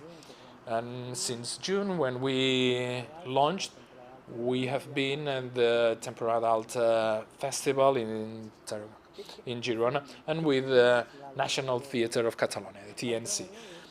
Another value of us is the diversity of products that we can create. There are a series of masterclasses, conferences, networking, seminars with a catalog of pre-existing products. And therefore, it is the creation and the management of this catalog, and then live events. And live events, and by the way, through Watchity, you can do this, as you were saying, on the cloud, where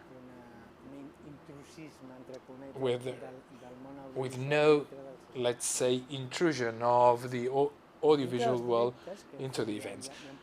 Within the live events that we've done, I would like to specifically point out one of these. This play that we were saying, View of Etovia. No, this is not the one. Sorry. No, let's try and find that clip.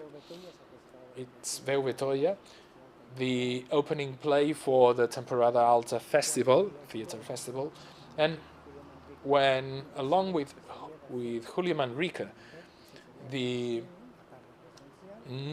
knew that this was to be done with the streaming, he changed the play so that there was an interaction between the players and the viewers that were at their own homes. So the thing is that the cameraman, as you can see, right behind the actors and actresses, that was on stage and interacting with all of them. So not just providing the frames for us, the images for us, but also the actors, as you can see here, would address the viewers in their homes. So you have incorporated like broadcasting within the very stage, changing the way that these things are portrayed. Yes, and through these I want to highlight that it's not just the digital environment that can help the culture into monetizing their product, but also it can help creating new formats, new mediums. Yeah, and an important thing that you've done through StreamPack is that you are also providing for the ticketing, which is something crucial for viewers that are not just it's not just what they need, but also something contributed by your partner. Yeah, let me just tell you a couple of things here. As you were rightly pointing out, if you are to give culture out for free, this is not sustainable. And this is what we claim. We believe that we need to support this view. And we do so because we want our project also to move forward. Otherwise, it wouldn't make much sense to have this online offer unless there is some financial benefit at the end of the day. And the ticketing, the platform that we have covering, they have created a software by which, and this may come as a surprise to many of the customers that have worked with us, is that they do not work with the customer's data, and they do not charge on the tickets. It's like a service that is controlled by the ticketing company, but facing no issues with the data management nor the money charging. So they invoice for the services. They do not charge and then pay to the end company. So I think that this is very important, even more so these days where people are so really susceptible because of data. Yeah, but now we have this idea of networking that we need to strengthen. Thank you very much for telling us about your case. And now let's look at the Ms. Conesa, the co-founder and project manager on Vision. Yours is a different example because we've been looking at the heavyweights in this industry, how they have shifted, or some companies that were specialized and decided to change in order to provide for a service that was not provided so far. But this is not the case for you. Vision already had these thing in your mindset, in your DNA, the innovation.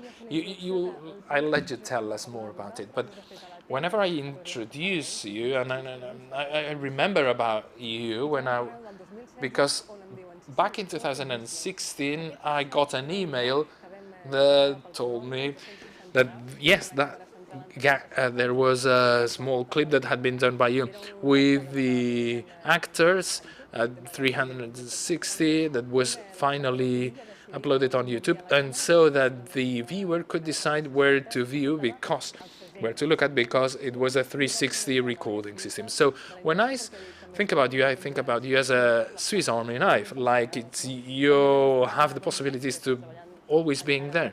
I know that you are working on several projects, on TV projects, and having to do with the immersive viewing experience, some of the things that we'll be experiencing in the future, I'm sure. But first of all, maybe you can tell us a bit more about Vision. Well, there are some things that we don't work on. We were created some 9 years ago with people focusing on innovation, and for a long time we've been exploring creativity and innovation through these emerging technologies. We're based on VR, AR, mixed reality, and from here on we were looking into many paths to innovation. We are tech agnostic. We are not just working on VR and working on this type of products, but rather we look into the future, more in the mid and long term as a perspective. And from here on, we create frameworks or products so that we can develop new tools for the future. And for the lay people, what do you mean by framework? Framework is a tool that lets you develop software in a more quick, swift way than if you had to do it from scratch. It's like having your ingredients pre-arranged so that you can use them. Yes, you can use that for cooking, roasting, meat, fish, whatever. Yeah.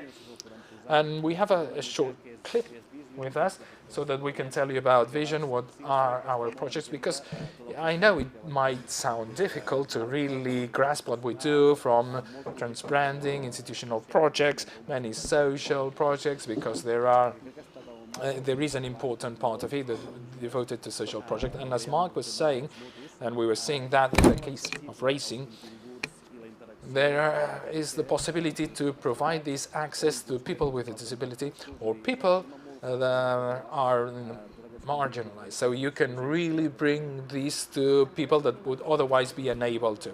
Okay, let's try and see that video. la creació d'eines increïbles. Els humans hem pogut transformar el nostre medi ambient d'una manera increïble, canvis exponencials, redefinint la manera en què la gent consumeix contingut i generant un impacte significant a les nostres comunitats. A Vision tenim passió per la revolució de les interfícies com a empresa digital que vol fer que la innovació sigui realment nova. Treballem interfícies per formats de contingut innovador. Estem apassionats en aquesta manera de pensar no tradicional i volem defensar i ser part de l'ecosistema global per produir encara la base de l'acció. Challenge, el repte, és com es vegi. Tot el que fem és un enllaç a la propera idea. Reimaginem de quina manera les marques interactuen amb la gent i es converteixen en sòcies per transformar les seves realitats. Cosa amb la qual ara és temps d'entretenir amb noves tecnologies per donar històries més humanes, per aprendre, creant solucions basades en els estils de vida dels usuaris i millorar també les treballadores i treballadors del futur per experimentar amb una línia difusa entre el que és virtual i real, jugant, creant un compromís de properes generacions, fans del futur. La nostra missió és guiar-vos a tots en aquest viatge apassionant cap al futur, perquè no calgui preocupar-se mirant enrere cap al que hauríeu d'haver fet. Sempre mirem més enllà. Sempre mirant més enllà. Yes, indeed. Wow, what a video. I could really go frame to frame and ask about every one of the things we've been seeing. How can it be? We've seen so many brands, so many different technologies as well. Yeah, I think it's a good summary. It shows this, working in Switzerland, yes, as you said, because we can offer different products and we can adapt to the different needs. And in fact, with the situation we're living now, we did suffer very much at the beginning, but it's helped us as well. We've been agile, and as we are quick to adapt, we have adapted quickly to new solutions for the different brands and markets, and for large corporations that were in a state of shock after everything came to a halt. Yes, corporations and, citizens everywhere. It's been a difficult year. We'll be telling our children and children of other people. One of the products you're offering is Broadcaster, but with, VR, yes? Because it's this augmented reality. What's this software? Well, it's what I was telling you before, right? We do Broadcaster is one of these frameworks. Yes, it's augmented reality and it's based on virtual reality in this case. So what is it all about? Listen, we believe very much in the transformation of users right now in the way that they interact with interfaces. So we had been very used to flat screens like TV or portable computers, but we are increasingly consuming and interacting through other systems, such as the HomePod of Apple at Home, interactive consoles, and so on. So Broadcaster comes to enable the creation of platforms to share content in 180 or 360 degrees in an interactive manner, even creating e-commerce activities. You can also analyze what viewers are seeing for how long. So it's a new platform that's been thought with virtual views, but allows for the creation of different ways of operating. We have a video as well to explain Broadcaster and how we understand this new quantum leap of virtual reality. Everything came to a standstill a bit because we had to stay at home, and virtual reality, of course, is not a technology that everyone has. I mean, many people could actually test it, but they had to go to places to do so. But it is really the new step forward to consume 360 content, yeah? Let's see the video you were telling us about. So let's see if we can actually get a taste, get a flavor of what this is that you're telling us about. While they prepare the video, there's a hashtag, by the way, in the social networks. It's Setmana del Talent, hashtag Setmana del Talent, and we also have a great hashtag for questions. I'll repeat it. Audiovisual events. Yes, audiovisual events with the hashtag. So I'm telling you because we've not received any questions yet, and I would love to integrate the perceptions and feelings of what's out there into our panel, especially in the Q&A session at the end of our session. So Do we have the video ready? And can we see it? Al principi de la història de la radiodifusió, les coses anaven de moltes maneres. Hi havia evolució, però cadascuna era una petita revolució a la seva manera. Ara toca una nova revolució. Us presentem Broadcaster, que és la primera plataforma de realitat virtual que permet que es desenvolupin relacions a llarg termini de les marques amb els espectadors, en formació i educació, contingut d'entreteniment, trets interactius i comunicació corporativa. A través de la nostra plataforma podem donar streaming en directe i també contingut en formats diferents, 2D, 360, 180, en un entorn adaptat i a mesura. Els que veuen tot això poden tenir l'entrega de contingut amb un dinamisme i uns cursos interactius i també col·laboració i eines de multiusuari. En comunicació a temps real, les marques poden tenir accés a trets de personalització, gestió d'usuaris, també un tracking de dades i d'informació i monitorització i més eines, com ara contingut premium, publicitat i plataforma de comerç digital. També es pot fer servir per turisme, esports, finances, entreteniment. I és compatible amb totes les plataformes principals que estan en ús. Broadcaster, the Vision. We have just seen this example, haven't we? So clear, this framework that Xavi was telling us about. So Xavi, yours is, well, you actually, I mean, now we've been talking more about TV, sports coverage, drama, the world of culture. But in your case, you also work a lot for advertising directly for customers, for brands, yes, from the world of retail or sectors and industries that are not strictly what we've been talking about till now. Is there any specific case of any brand, work for a brand that you would like to tell us about? I know that you've had quite kind of incredible experiences. Yeah, let me tell you about one of the most recent. It's linked to what we just saw. Broadcaster is a platform for immersion, yes? So, I mean, really, it's virtual reality, but then we've also adapted to the websites. But with the pandemic, well, before the pandemic, we wanted to go towards Broadcaster 2.0. We wanted people to be able to move freely in the environment and to do it in a website in format, kind of with the screen of the computer, because that's the device that people during the pandemic are using the most. And this accelerated research and development of this tool. And it coincided, well, that the customer got in touch and asked for a new platform to be able to reach both its customers and also for in-company training and events and so on. And this, well, it fitted in very well with what we were working on with this platform. So it's this, the client is Cupra, and, well, we've been working on the Cupra e-garage, and this is quite a powerful platform. We have a video explaining the quality that we have achieved to train through the web. I mean, we have to think, of course, that at the end of the day, who works in webs is the kind of navigator, yes? So it's not easy. We think we have reached the very limit of exploitation of this, surfer without the users getting bored. If we watch the video, you'll see.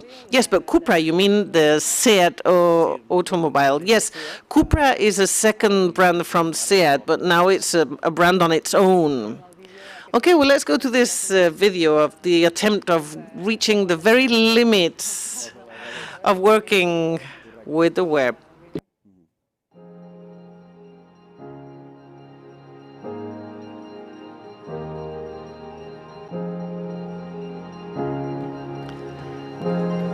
La primera trobada digital amb més de 1.000 participants connectats arreu del món. El nostre objectiu ha estat crear una altra manera de formar el personal de l'empresa. Per aconseguir-ho vam crear el e-garage Cupra, inspirat amb l'entorn tan energètic de Formentor. És el lloc que dona nom al nou cotxe Cupra, un espai virtual, en aquest cas dividit en dues zones. El Cupra e-garage, una interpretació de la seu Cupra, on es pot explorar tot. I els vehicles, col·laboracions i partenariats, un contingut únic. L'auditori Cupra al costat, on va tenir lloc aquest esdeveniment Cupra.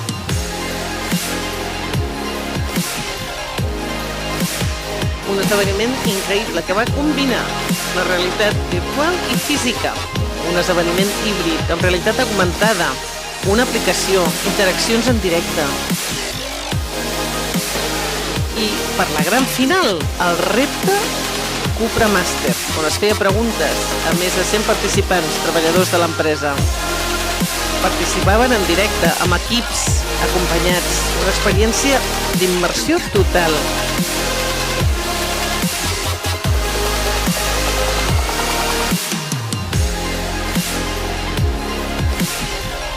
I no va ser un esdeveniment, va ser molt més, ens vam arribar a conèixer i unir-nos com una sola tribu, la tribu Cupra.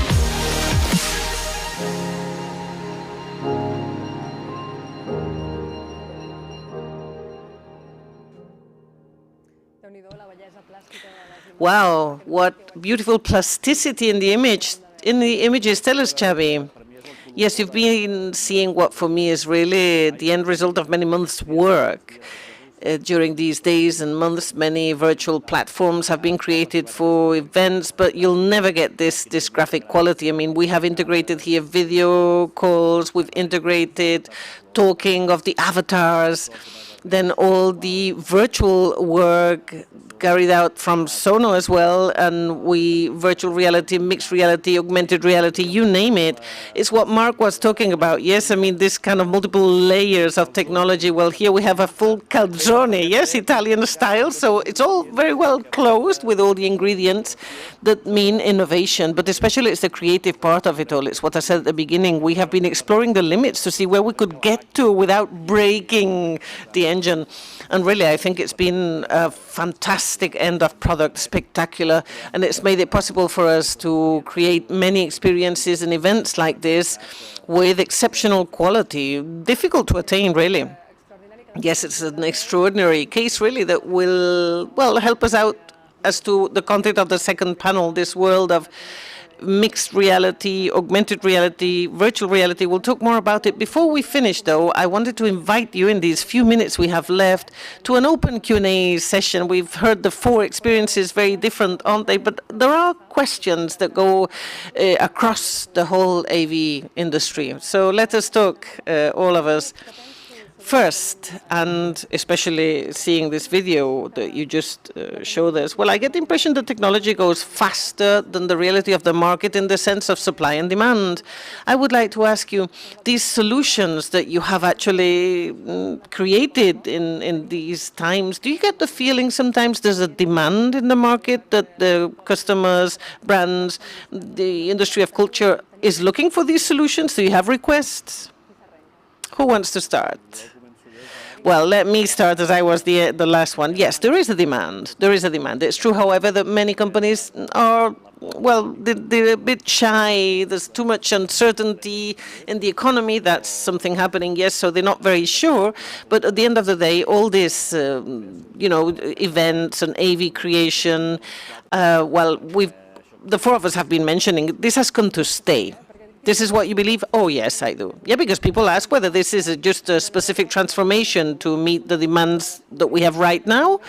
But some people think that when we can actually go back to a normal life, and we hope we can, of course, in many senses, but people think that everything, this demand will disappear. Or won't it? What do you think? Listen, I think it's going to continue. I think that, yes, there will be a modification and a multiplication precisely, because if we kind of have human equivalents, yes, I mean, that's what we are, human beings, well, then, let me tell you, imagine we living times of electricity as a new technology when it happened.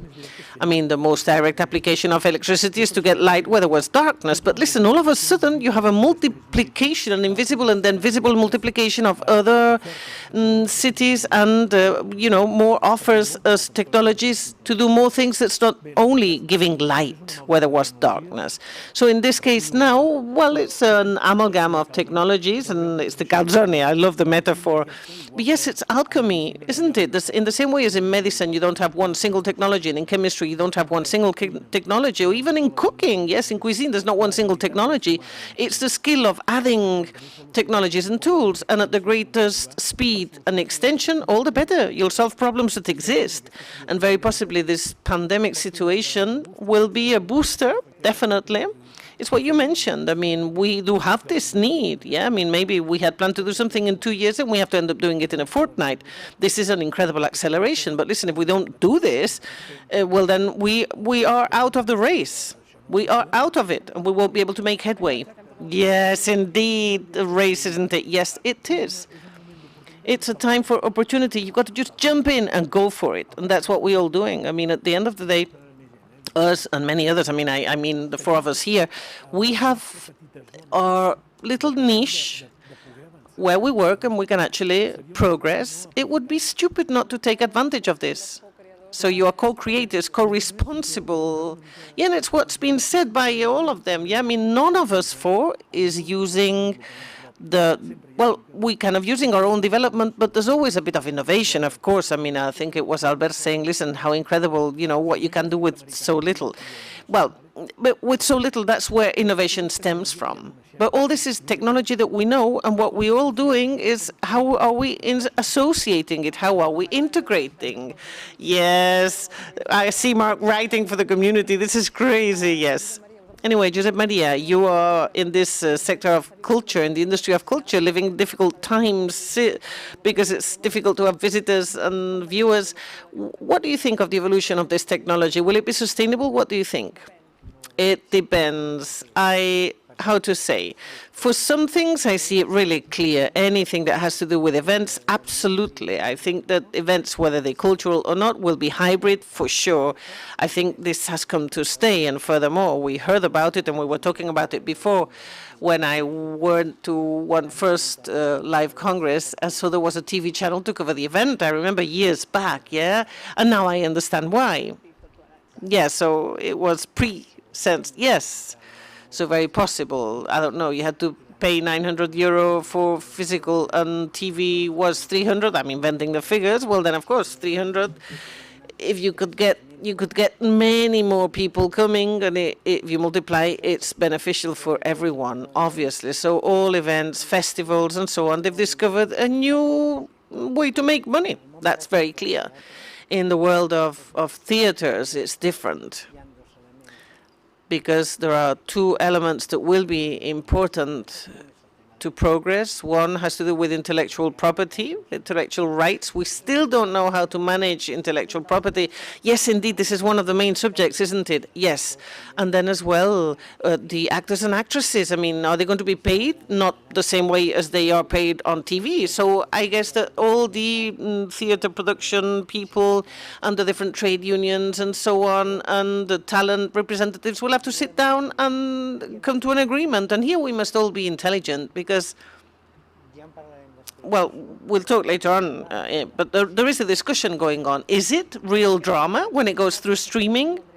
Yes, this is good for another panel discussion, I'm sure. Yes, it is. But what is true, undoubtedly, is that in our case, we have studied a number of existing platforms for drama worldwide, and they are working. They're working, and they are giving money. But listen, all of them, each and every one, has, they waited for 4 years to start having money. If we don't have this patience, we won't do well. It requires time to mature. Look at filming. I mean, there's a history behind. And now, yes, of course, it's long trajectories. Yeah, there are some things that people take to very quickly, but others take more time. We have to be very intelligent. But what you were doing with Manrique, this opens a new niche, a new narrative, right? Yes. It's not only new technology or adaptation of technology, but there's also the discovery of new creative languages and how to explain things. Yes, and new projects. In the Vanguardia newspaper today, there's an article where you read that musicians have come together for a virtual set where they play concerts through streaming with the people on screens. Yes, we'll see many initiatives. We have 2 minutes to go. I don't know if it's too long, but please be very, very sure about this. A question to the four of you.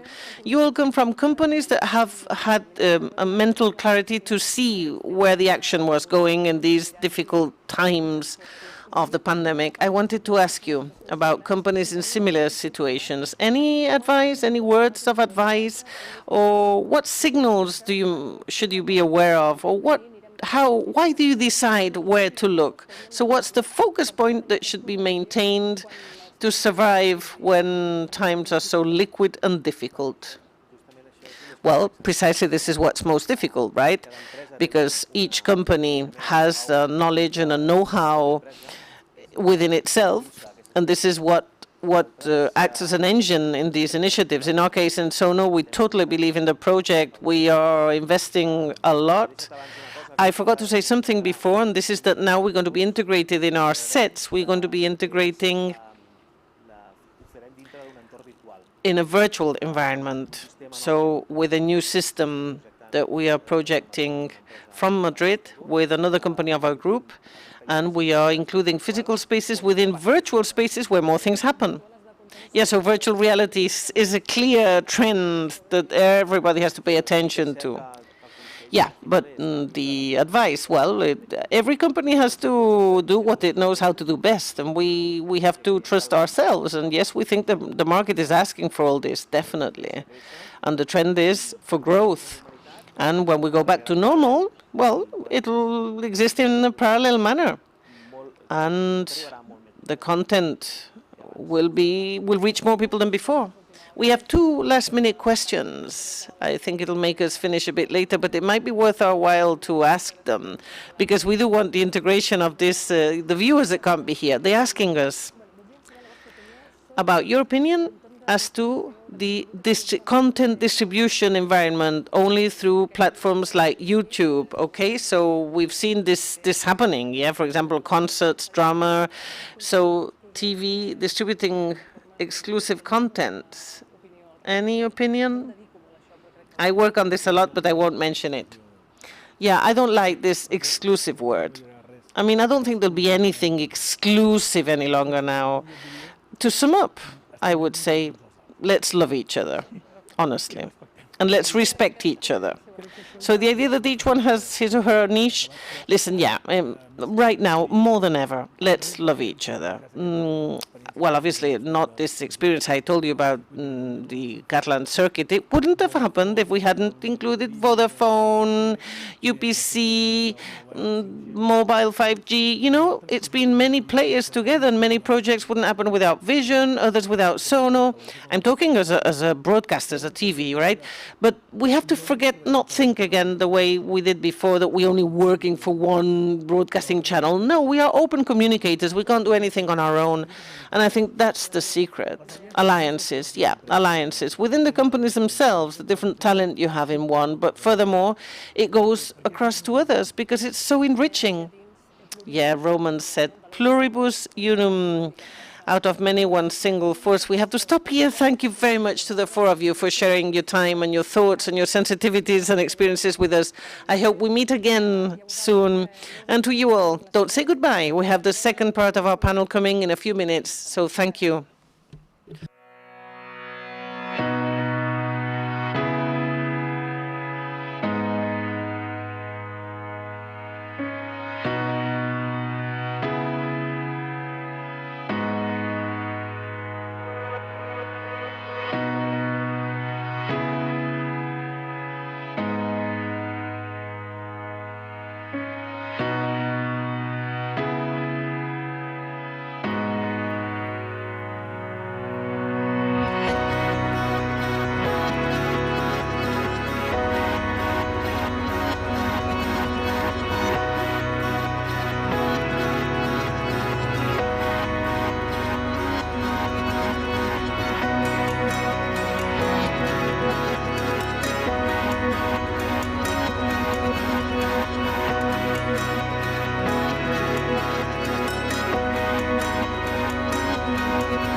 So, welcome back to this new session on new technologies in the AV industry. And here we will focus on some formal aspects that have been pointed out, that have been touched upon in the first session. We want to see how AR, VR mapping, how they are transforming the narrative experience of the AV, and how this transforms the role of the viewer, no longer being just the passive viewer, and rather becoming a sort of a co-creator on what they are experiencing in the narrative part. And we have three companies with us, and accompanying in this journey: Fran Iglesias from the Epica Foundation, Aleix Fernandez, the founder and co-director of Onion Lab. Good morning, Aleix. And Patricia M. Val, M for Maria? No, it's for Moran. Okay, so Patricia M. From Futura Space. And we want to see how these virtual immersive experiences that started to gather some speed in recent years, they have seen such a rise, when we will see many examples of this. And I wanted to reflect, first of all, on something that we have experienced ourselves, I guess for us working from home, that we've had a feeling that our couch at home has become the seat in your movie theater, the place where you are when in a gig. So it all happened, or even the grants in front of a match. So it has also become the seat in your office. It has become everything virtual. All of a sudden, life was confined at home. So given this situation, would you think that there is certain risk of losing the ability to get in touch with one another? Even the perception, because it's really different when being in a space, in a 360 environment where you can have this type of connection, or watching usually to the screen where you have the storytelling devices used in one way or another. You work with companies that try to go beyond this apparent limitation to create an experience that brings back to people this sense, this feeling of belonging, of being there, not just as co-creator, but as experiencing this firsthand, as if they were there. Some instances they will be there, in some other instances it will be online or virtual. But without further ado, let's begin with you, Fran. I call myself an absolute fan of the name in your foundation, Epic Foundation, the Epica Foundation, which aims to transcend and create quite a show. And maybe because of your name, really people is not aware that we have one of the most creative and long-standing organizations that have really go down in history in the way we look at a show, at a performance. Can you tell us about the company behind this foundation and how the Epica Foundation was created? And I think we have a PowerPoint presentation to go along with his. Yes, the Epica Foundation. It's called the Epica Foundation La Fura dels Baus because it is a non-profit organization. Okay, so that's it for the spoiler.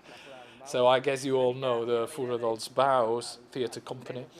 And the founders of the Fura dels Baus, and even 40 years after, when it was considered an avant-garde theater, and they were trying to have their legacy onto the society, something that really lives beyond them.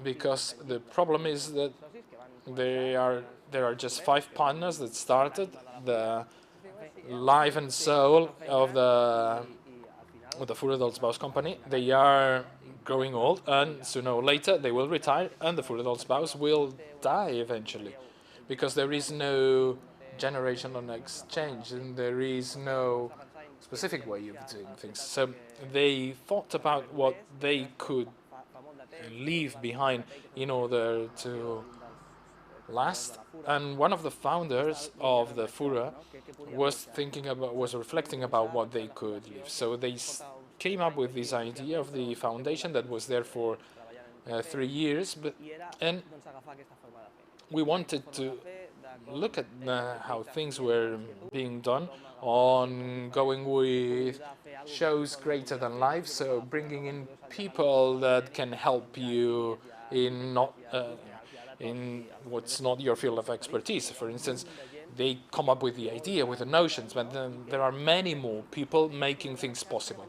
So the power of networking, how adding up the strengths of people enables you to bring these things greater than life. Yes, because you can come up with an idea, but realizing it is not that easy. And so this way of working with the full adult house, and I think this is our greatest asset in the foundation, with this 40-year-long experience, with several activities, several ideas, and I always come up with the, jokingly, and it would seem by being there myself, given my background as an IT engineer, that I was just like fooling around.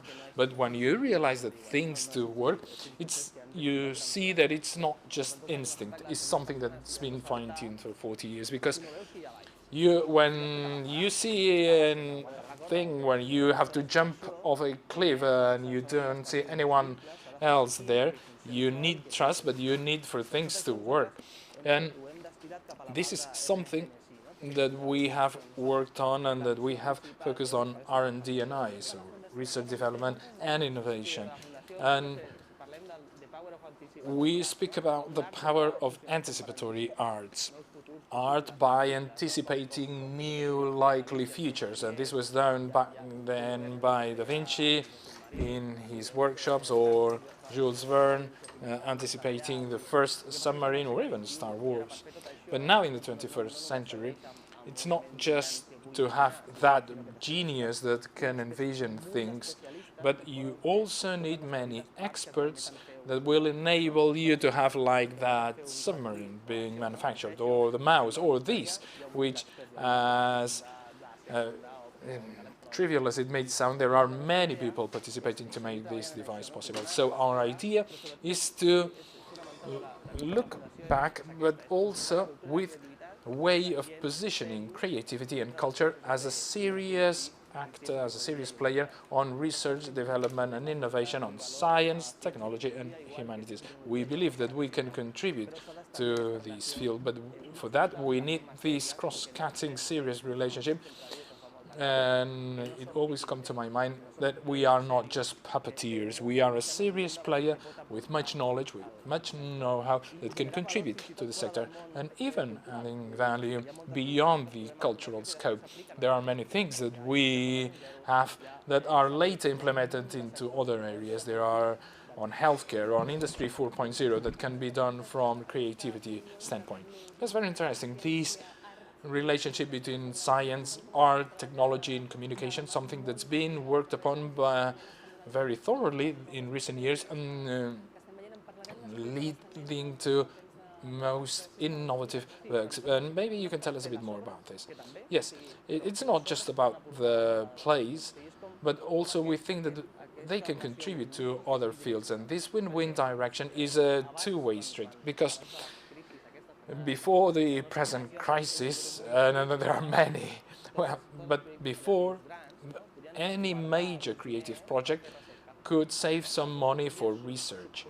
So you could outsource researching, you could have access to high-skilled professional and you would pay him for that. But now in the 21st century, this is becoming harder because things are becoming even more expensive. So the only thing you can do is by partnering through non-ephemeral collaborations. And the ecosystem, our way of articulating things, is to do it in a way where the science guy, the IT guy, they all get something out of it, because it is a win-win situation wherein we have, for instance, cooperation with the Baden-Württemberg Center, being the only non-German partner in the major supercomputer, in Europe because they let us, because they make something out of it. And I think that this is crucial, something to convey, in that we can add value in other areas, not just in culture, of course, then we know how to do that, but we also have many ways to spin off our value. And so, why performing arts as a vehicle? We believe that it's crucial for research and innovation because we can have immersive experiences quite close to reality. I always come up with the example on how if you want to try an emergency platform with sensors for smart cities, you come up with a drill, with the alarm sound, and then, wait, the last email, well, do I have the mobile phone? And you're dead. You know, that's a drill. So we can turn, for instance, our warehouses, like 5,000 square meters, into an airport for simulations, for drillings, and something that they can do. And when we have like a fake bomb drill, people really do run out. They run away, and people are scared. And people, in some instances, people just came to us telling us whether they should call 911. But this really shows that if you can validate whether that system works before testing that out on the field, on real downtown Barcelona, so we can have access on how to better perform in our shows. But if we want to return, if we want to give that back to our society, we can do so, for instance, for this smart city platform designer or the scientist that has told us about how cancer works and how cells interact with one another.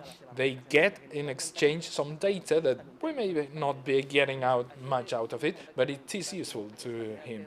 So, first of all, this is a risk-free. For instance, the bomb that we let off was part of it, and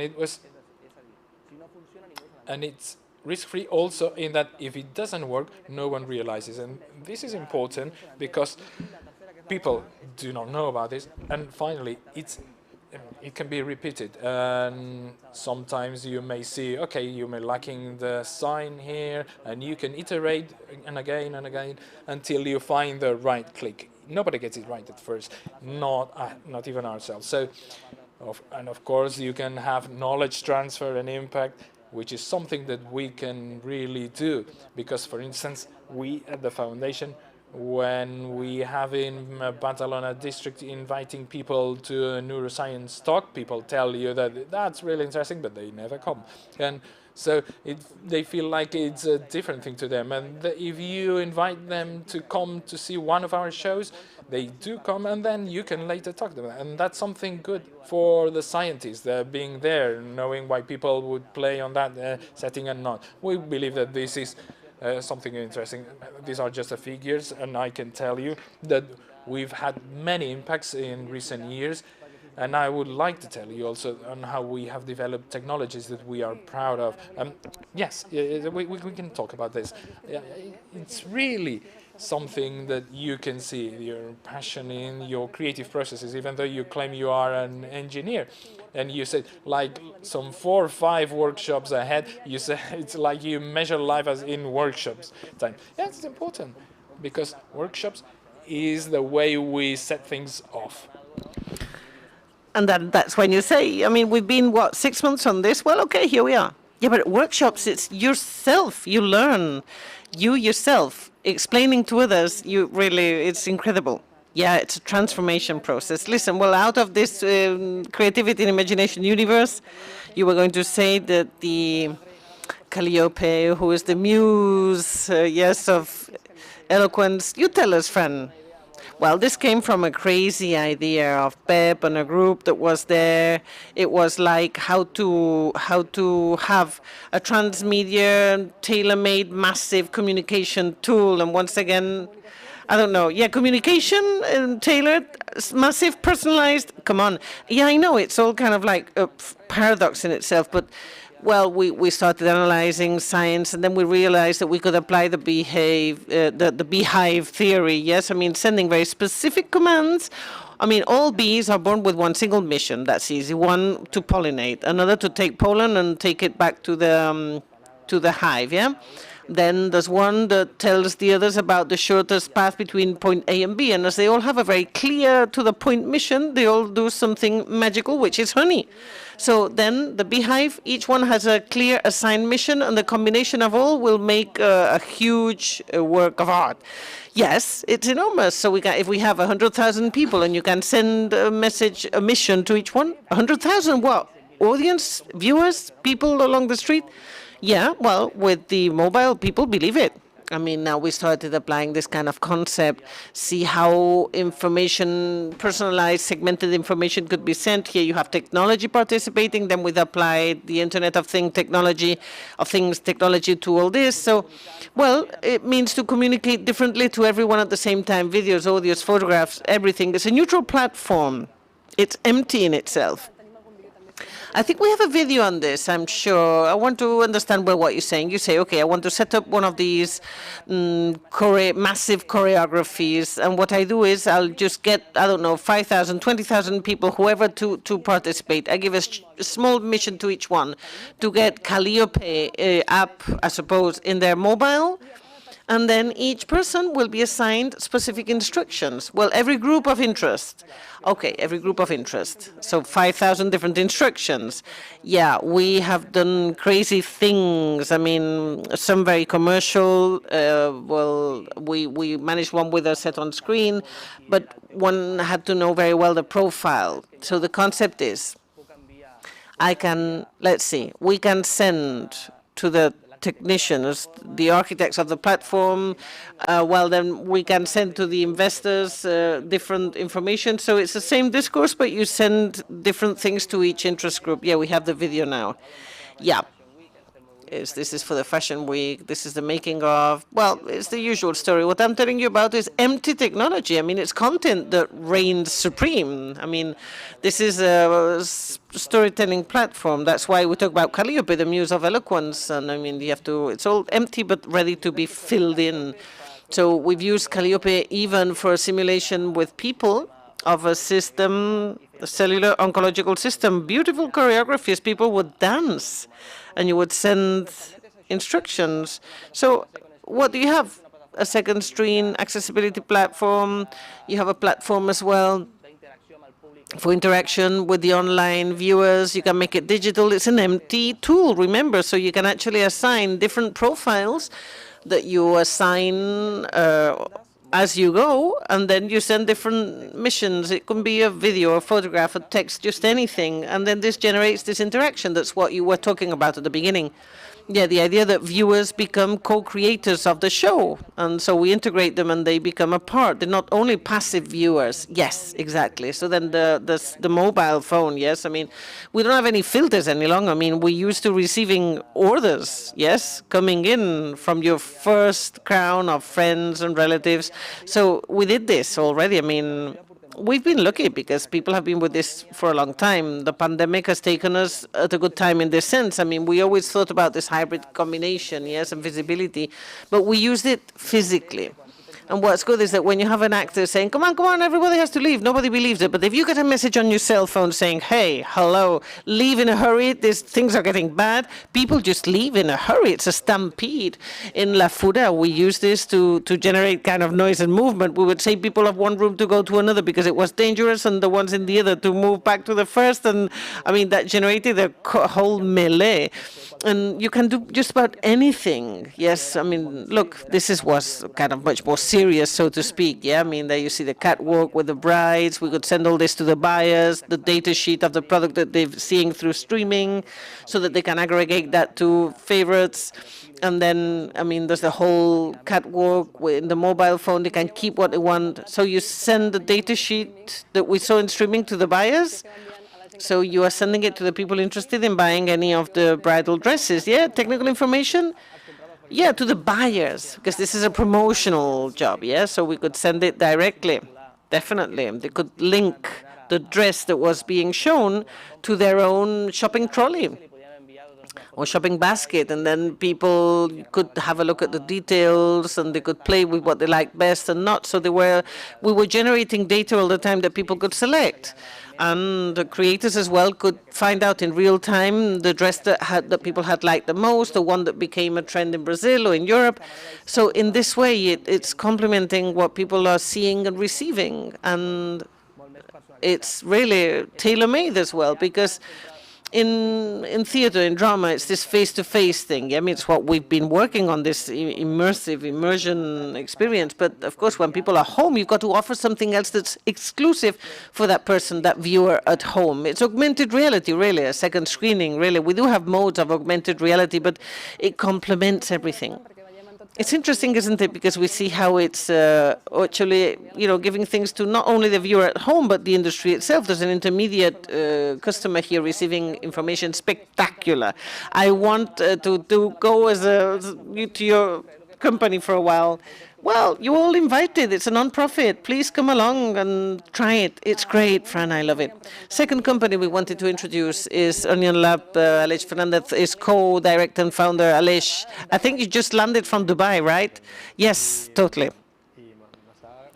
And I love what I've been listening. We've worked for La Fura quite a few times, but it's great. I'm quite surprised to see this very organized vision, so practical-minded and so technological, because La Fura, I had always seen their mad kind of crazy side. But listen, yes, I think this was very necessary to get this practical mindset. Yeah, it's great. I've loved it. I mean, wonderful. Yes, it's a great project, isn't it? Yes, and we've been part and parcel of this. I mean, some of the shows, of the pieces you were commenting on, yeah? I mean, we worked for Jürgen in Guimaraes and for the opening of the European City of Culture, and participating and being like a link, yes, in all this. Yeah, because in Onion Lab, you are specialized in mapping. So mapping, what is it? A technology that allows us to project images that have been created artificially, and they are superposed on buildings, on surfaces, real objects, really. Well, let's see.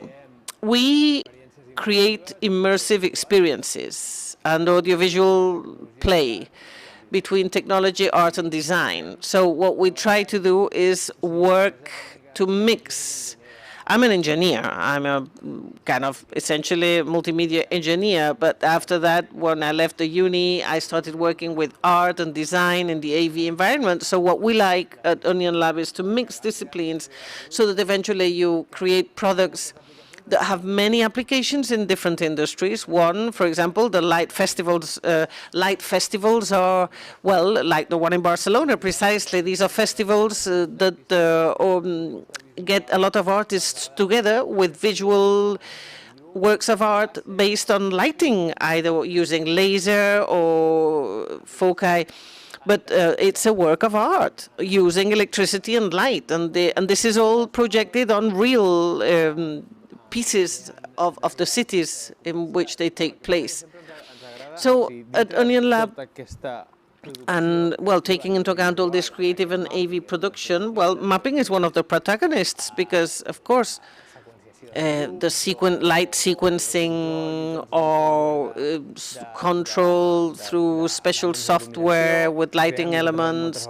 We very often create our own software to make sure that we control all these things. And music too, I believe. Yes, I brought a video. It would be great that we could see the video, and then you get an idea of what we do.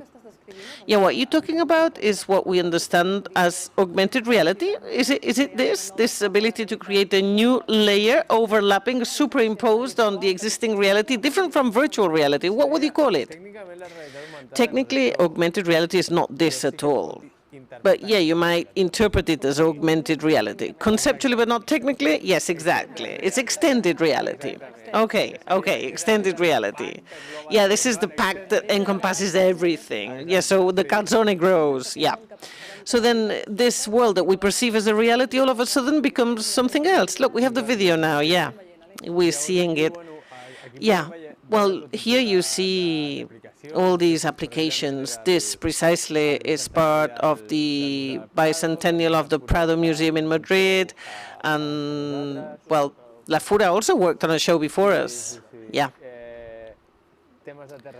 Then interactive events for brands. This is a collaboration, what we saw a second ago with Sonar and Desigual.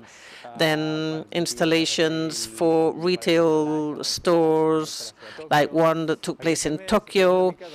What we do is try and mix technology and technique to create things that we like, that we feel happy about, and that convey the essence of what it is that we want to be. Yeah, and you've had a number of projects in Madrid, the Prado Museum, but more, I believe. You have this collaboration with the City Council in Madrid, right? Well, we started with Axioma, which is one of the most experimental installations that we have. It's a trip, a mapping trip, using colored stereoscopic glasses. They liked it, and then they said, listen, well, why don't we use the same technique to explain the history of the Prado in the bicentennial anniversary? So they invited us. La Fura worked on a show at the beginning. We put our product at the end. It was the closing, and then there were fireworks. We explained the history. They liked it, so we continued to collaborate with them. And yes, last year we went to the City Council with a mapping project, and this year this mapping project was going to be cancelled, the Christmas one, because of COVID and what have you, because they couldn't have too many people standing in front of the facade. So we suggested interactive mapping, where people could see this from home. So you gave a solution to the Madrid City Council to offer Christmas shows. Can you tell us about it? Yeah. It's a show starting on the 21st, it ends on the 5th, and it's a mapping projected on the facade of the City Council of Madrid during all these days. And essentially, the great innovation is that these are scenes created in real time in which people participate from their homes, and they contribute content to complement the scenes. So there's a kind of roller coaster of toys, for kids especially. Yeah, because they won't be able to go out onto the streets to see the Three Wise Men parade.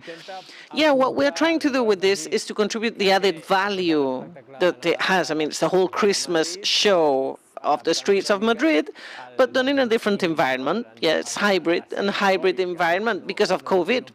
So we can't go out onto the streets. You can't have 30,000 persons standing in front of a facade. So they'll be home. And furthermore, taking advantage of the fact that there's no Three Wise Men parade, well, we adapted the system for the kids to actually create a digital letter to the Three Wise Men, and these letters are projected on the facade. This is public service, my word. Yeah, and also the dummy, yes, as well, yes, digital dummies for kids not to cry. Yeah, we see applications clearly in culture and what have you, but I'd say that also you're working a lot with brands. There are other industries that want to go to this experience world, right? We do have, yes, we work pretty much with brands. We try to avoid events with brands, but we do work, however, quite a lot in spaces like stores. Yeah, in the retail world, right?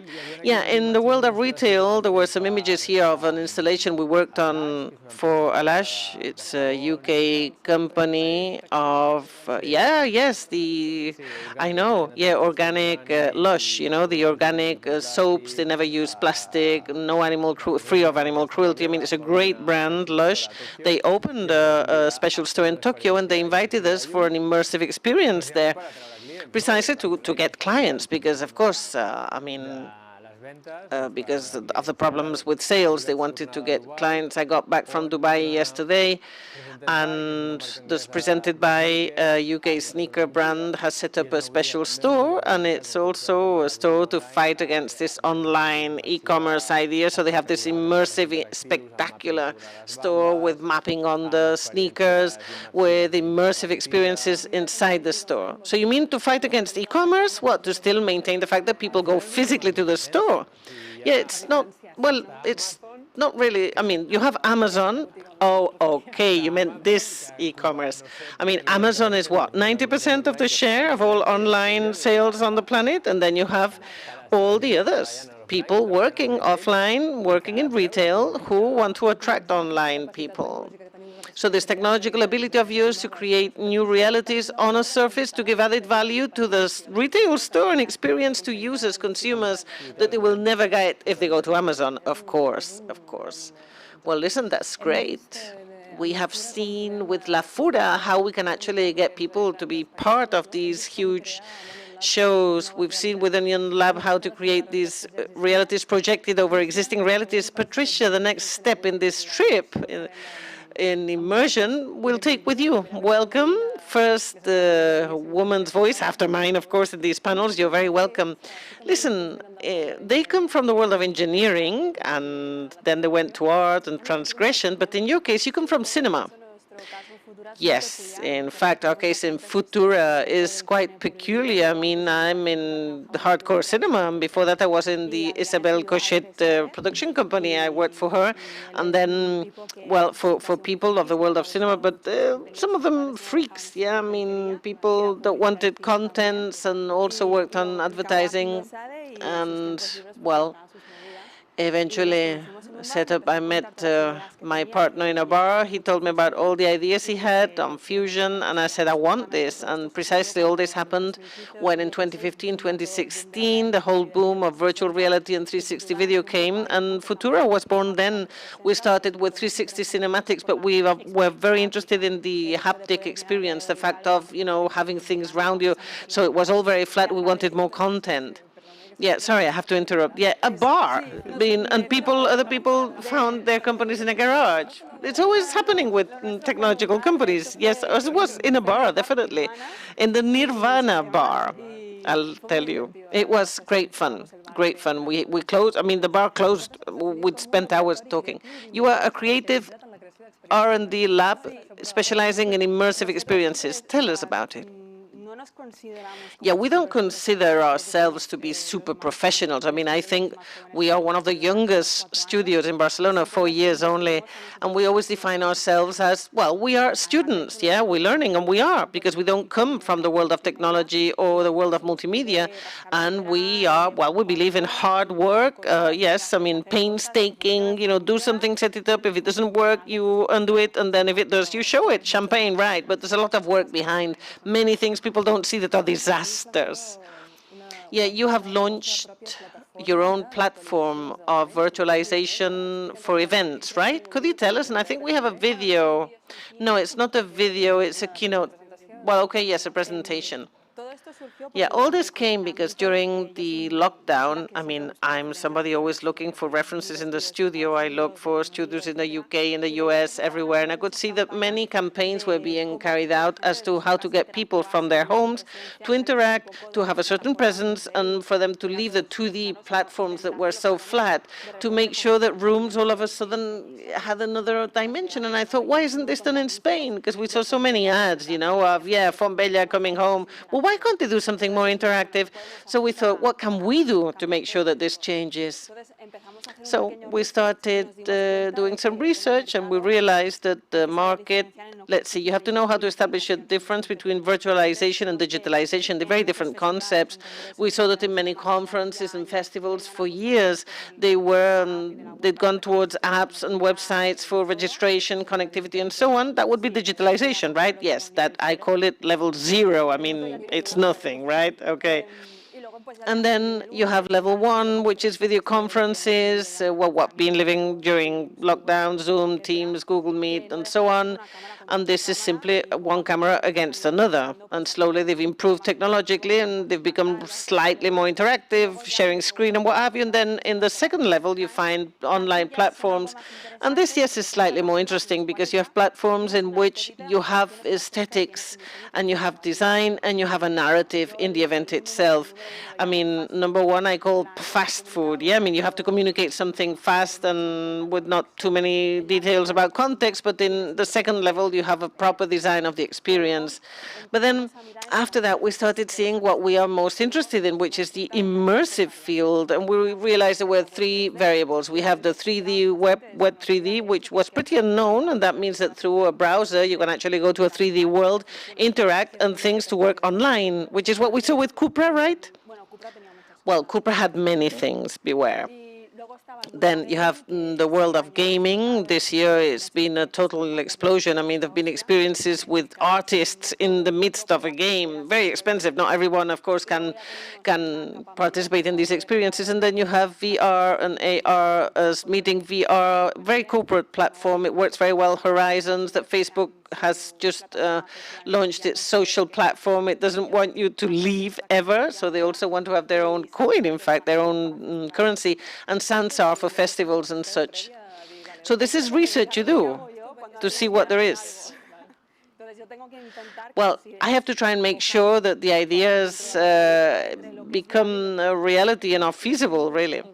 And this is where we get your project from. Yes, it's a merger between the gaming and Web 3D formats, because in the Web 3D, we saw it was, well, we found this avatar, very rigid robot type, an ugly world, and then a very limited interaction.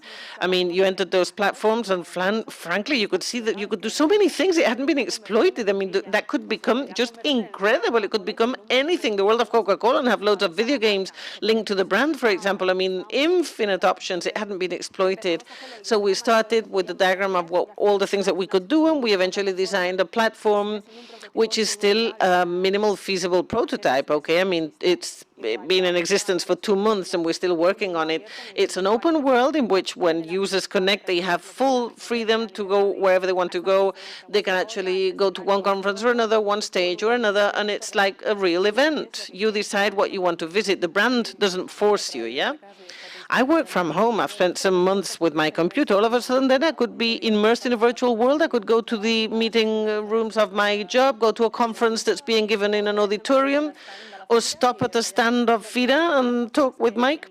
Well, in fact, in festivals and conferences that we've worked on, the very creative ones, they have an auditorium with streaming, but then they also have mini games, yeah? And there's a 50-50 there. I mean, although they paid for the ticket to come in, they stay at the video games, although they have the content through the streaming, because they're having such a great time with the games that they want to stay there with the people interacting and playing together.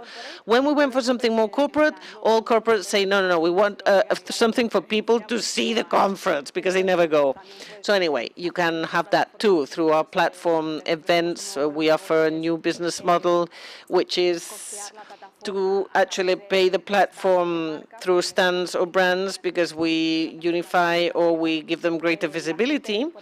And people, for example, can customize their avatar. We do have a video, don't we? I remember images. Yeah, well, these are photographs only. Anyway.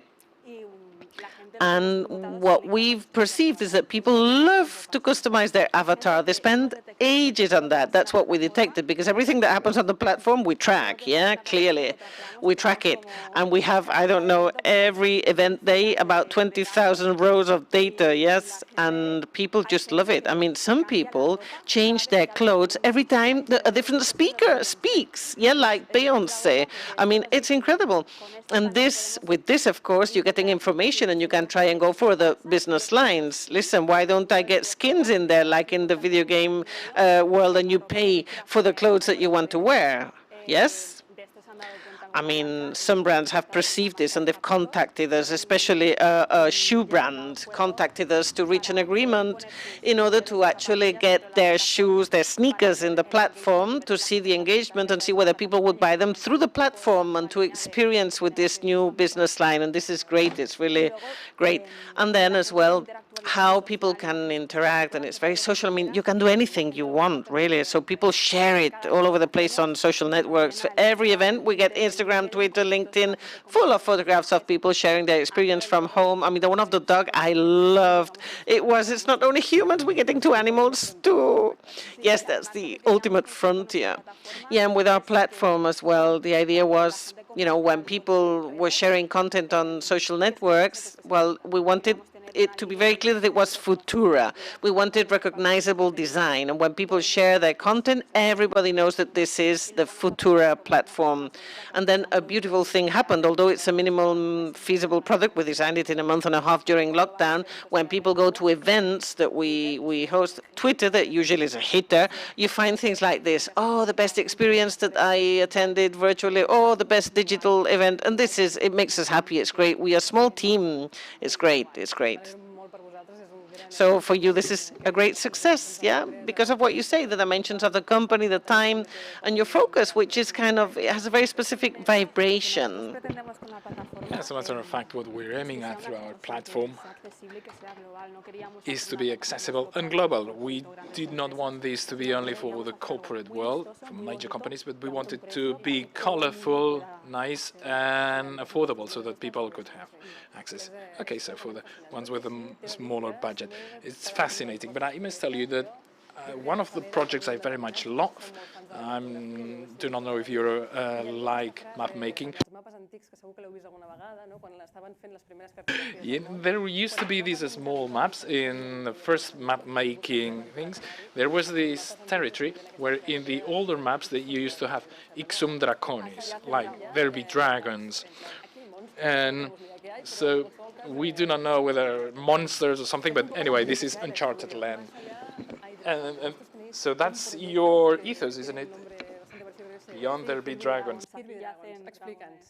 So tell us about this project of yours. So this is about us, Futura. We are very young people, 27, 28 years of average. And this is why I feel very much close to the Talent Week, because that some years ago we were just here. So with Here Be Dragons, we always felt like minor actors, like we felt insecure, like how can I come up with being so creative, like we were having this sense of inferiority. So in 2009, for some reason or another, we were building trust in ourselves, and we designed this experience in order to say, okay, we're here, we're ready, we have studied, we trust in ourselves, and we will use this in what we have learned, because this is virtual, this is gaming, this is mapping, this is interacting, this is real-time motion capture. So it was and I must tell you, this was a ninja project, because this was brought to the Jung Festival, and it was approved with only a month in advance, and they were asking for 3. Okay, let's take a look at the video now. So passion is what drives you, isn't it? Yeah, we call ourselves a ship of fools, as a matter of fact, because when we've been interviewed, we're always introduced as a sort of crazy producers, and I don't want people to recognize us as a major studio. No, that would be wrong. We should be seen like a ship adrift. Yeah, but Google used to say that, and look at them now. No, but we feel comfortable in constantly experiencing things. Our goal is never being a major AAA studio. We want to be a studio with a very smooth structure, so that success is to decide what the projects we incorporate and which not. I think that that's the priority for us, and so that we can work for both brands and projects of our own, and knowing what are the areas that we can contribute. There is one more thing. I'm sorry if I'm switching into Spanish and Catalan here, but there is a thing that I'd like to mention, if we have time enough, and how you approach the creative processes in these new storytelling times. Because maybe I'm, for myself, from a more of a traditional AV background, where the scripting was very well defined in the TVs and radio stations, but now you're more on freeway, where you are not just following, where you are mixing gaming, but also this recreation of spaces on this 360 approach. Maybe, what are the steps in this creative process? What will be the starting point? Yeah, Patricia. came up with something very useful, and I would say it's quite similar to the creative process in TV.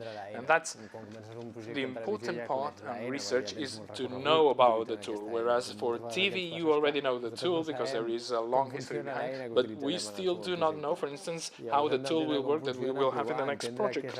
And so we need to understand what can be done, and from then on to plan and arrange all the creative devices that you have at hand in order to use them in as best as possible.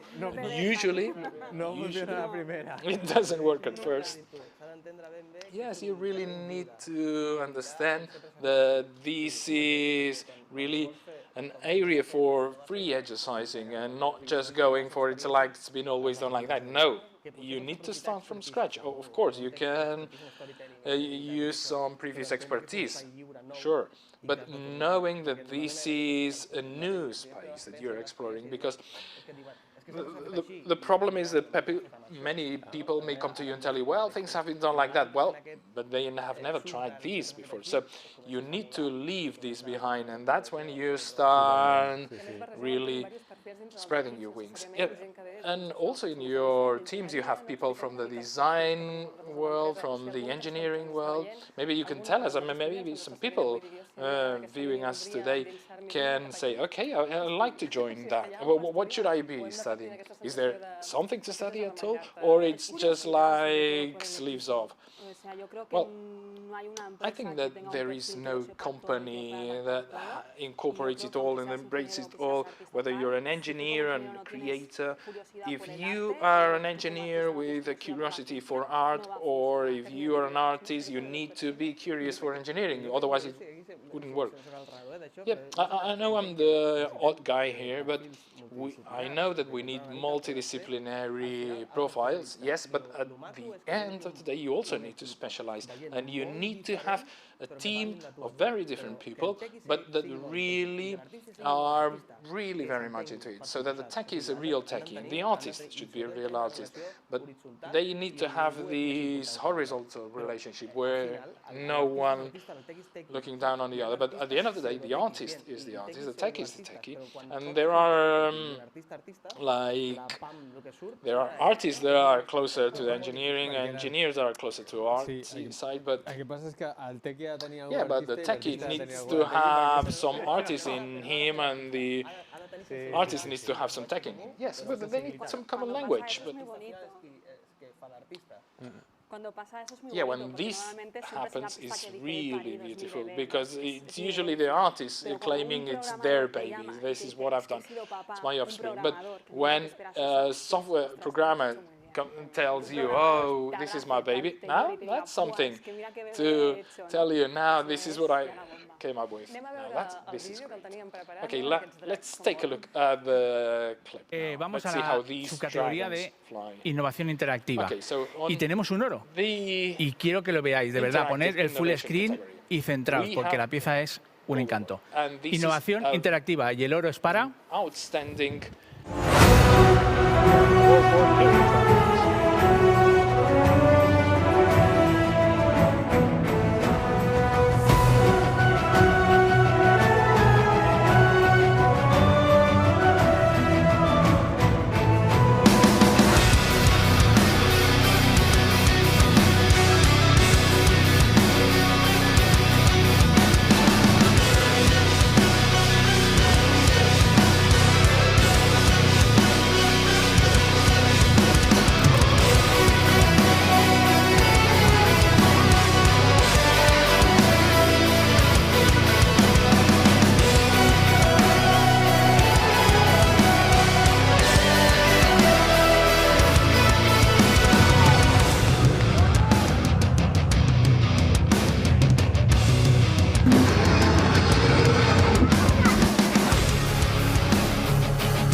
So there are no monsters over there. There is indeed a land for creation. Thank you very much to the three of you for being with us.